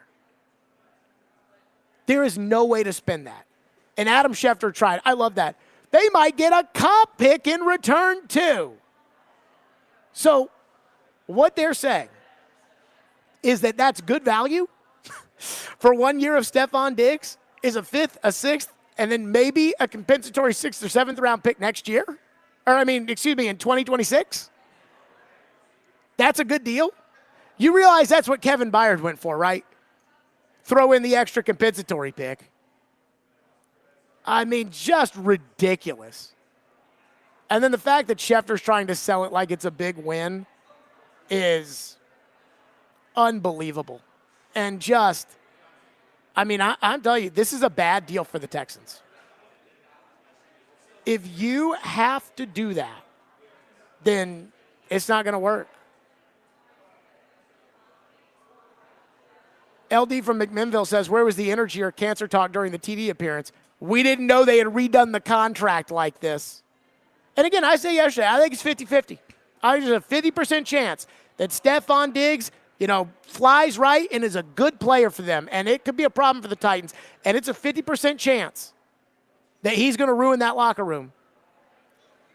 But now that I'm seeing what lengths Houston is see, here's the other thing too. When you do this, when you're Houston, when you do this, when you already acquiesce in what looks like desperation, Houston's not desperate. Tank Dell and Nico Collins and Noah Brown and Dalton Schultz and Joe Mixon, they have players. They're not desperate. But when you do something this desperate at the beginning, you put all the chips onto his plate. He can do whatever he wants now. What are you going to do, cut him and give him $22.5 million to not work for you? Again, Buffalo gave him that extra contract extension, and they are still on the hook for that bonus money that they gave him up front. They've paid it. It's gone. And they're not going to get anything out of it. And this is what happens when you do business with T.O. This is why T.O. and Randy Moss and those guys, they don't win Super Bowls. This is why. Because every time, see, the line from the article that Joe talked about yesterday in The Athletic about why Buffalo fired Stefon Diggs was basically once Stefon Diggs started acting like a crybaby, they just stopped playing. And Diggs didn't put up any stats. And then Diggs, because he's such a crybaby, bemoaned that he was getting double-teamed too much, which led to Justin Reed, the safety of the Chiefs, saying, that's funny, we didn't even double him. So I don't know how he's saying, oh, my numbers were bad because I got double-teamed. We didn't double him. He played 37% of the snaps. They're playing Khalil Shakir more than they're playing him. And then they go 6-1 doing that. And then they play Kansas City in the playoffs, and they lose because Diggs drops the ball. It got to the point to where Buffalo was like, just go. Just get out. Just leave. Just please pack up and leave. And it is never a good idea to add that player. It is never a good idea to add that kind of guy. See, the Dallas Stars added Matt Duchene. Similar situation. I don't think it was as, I'm trying to think of the right word here, contentious. But again, another player making a lot of money who was fired, and it pained the team financially to fire this guy, but they felt like they had to do it. But the difference is he went to Dallas for like $2 million, and he's on their third line. They don't need him. He's a luxury. You give up a second-round pick and you void somebody's contract so that the terms are totally in their favor, now you need them. And there is no way to spend this other than Adam Schefter's. They might get a comp pick for him. Think about that. Unbelievable. All right, let's talk about Twice Daily. That's right. I love Twice Daily. In fact, I went to lunch yesterday at Twice Daily because they got the kiosk. You can just order right there. Boom. They'll take great care of you. Twice Daily has your cravings, and you can save on every visit. So stop in and get rewarded. All you need to do is join the Twice Daily Rewards program to unlock special discounts, savings, and more, and you can enter their sweepstakes as well. Try their new wraps, the Italian, ham and cheddar, turkey and Swiss, Nashville hot chicken, and they're all made to order with your favorite toppings when you download the Twice Daily app to order ahead. You can also just place an order right at the kiosk, or you can go to Twice Daily where it's snack time all the time, and they've got your favorites like chicken fingers, tater rounds, and new pretzels. Twice Daily. What are you craving?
It's hockey night in Smashville. Puck over to Yossi. His one-timer, he scores! Bringing you the keys to victory and the latest storylines surrounding the Nashville Predators.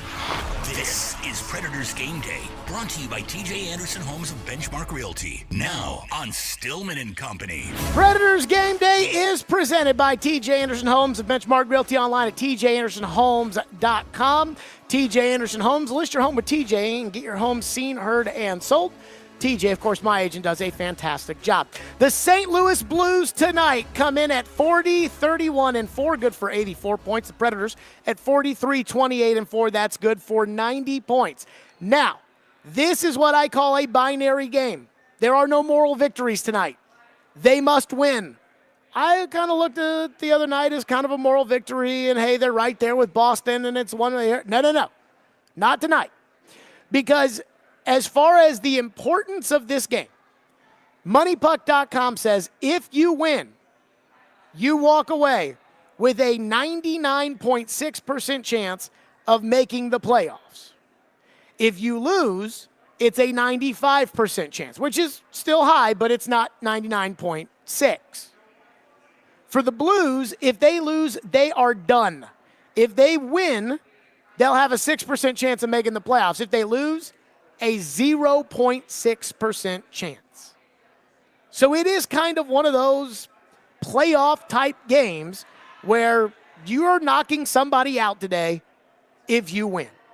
I also don't like the fact that the Predators are in the midst of a 3-game losing streak, and it's time for them to right that ship as well. Here's the coach's take with Andrew Burnett.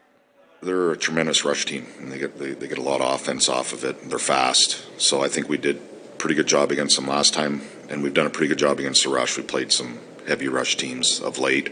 Besides, you can see the Arizona game got away from us a little bit there, but that we have to nullify the rush, and that's something we've had a big growth spurt in that as the year went on. I thought early in the year we didn't manage it as well. Now I think we're tracking as hard as any team in the league, kind of a little bit of the identity, trying to take away space. So that'll be the game tonight. So here's how I feel about this Predators game. And I said this when the Predators played St. Louis the last time, I believe. And that was coming off of the 9-2 defeat at the hands of Dallas. And I told everybody, I said, the Predators are going to win. This was that Saturday. Everybody was down on the team. They're talking about, got to sell this, that. I said they're going to win.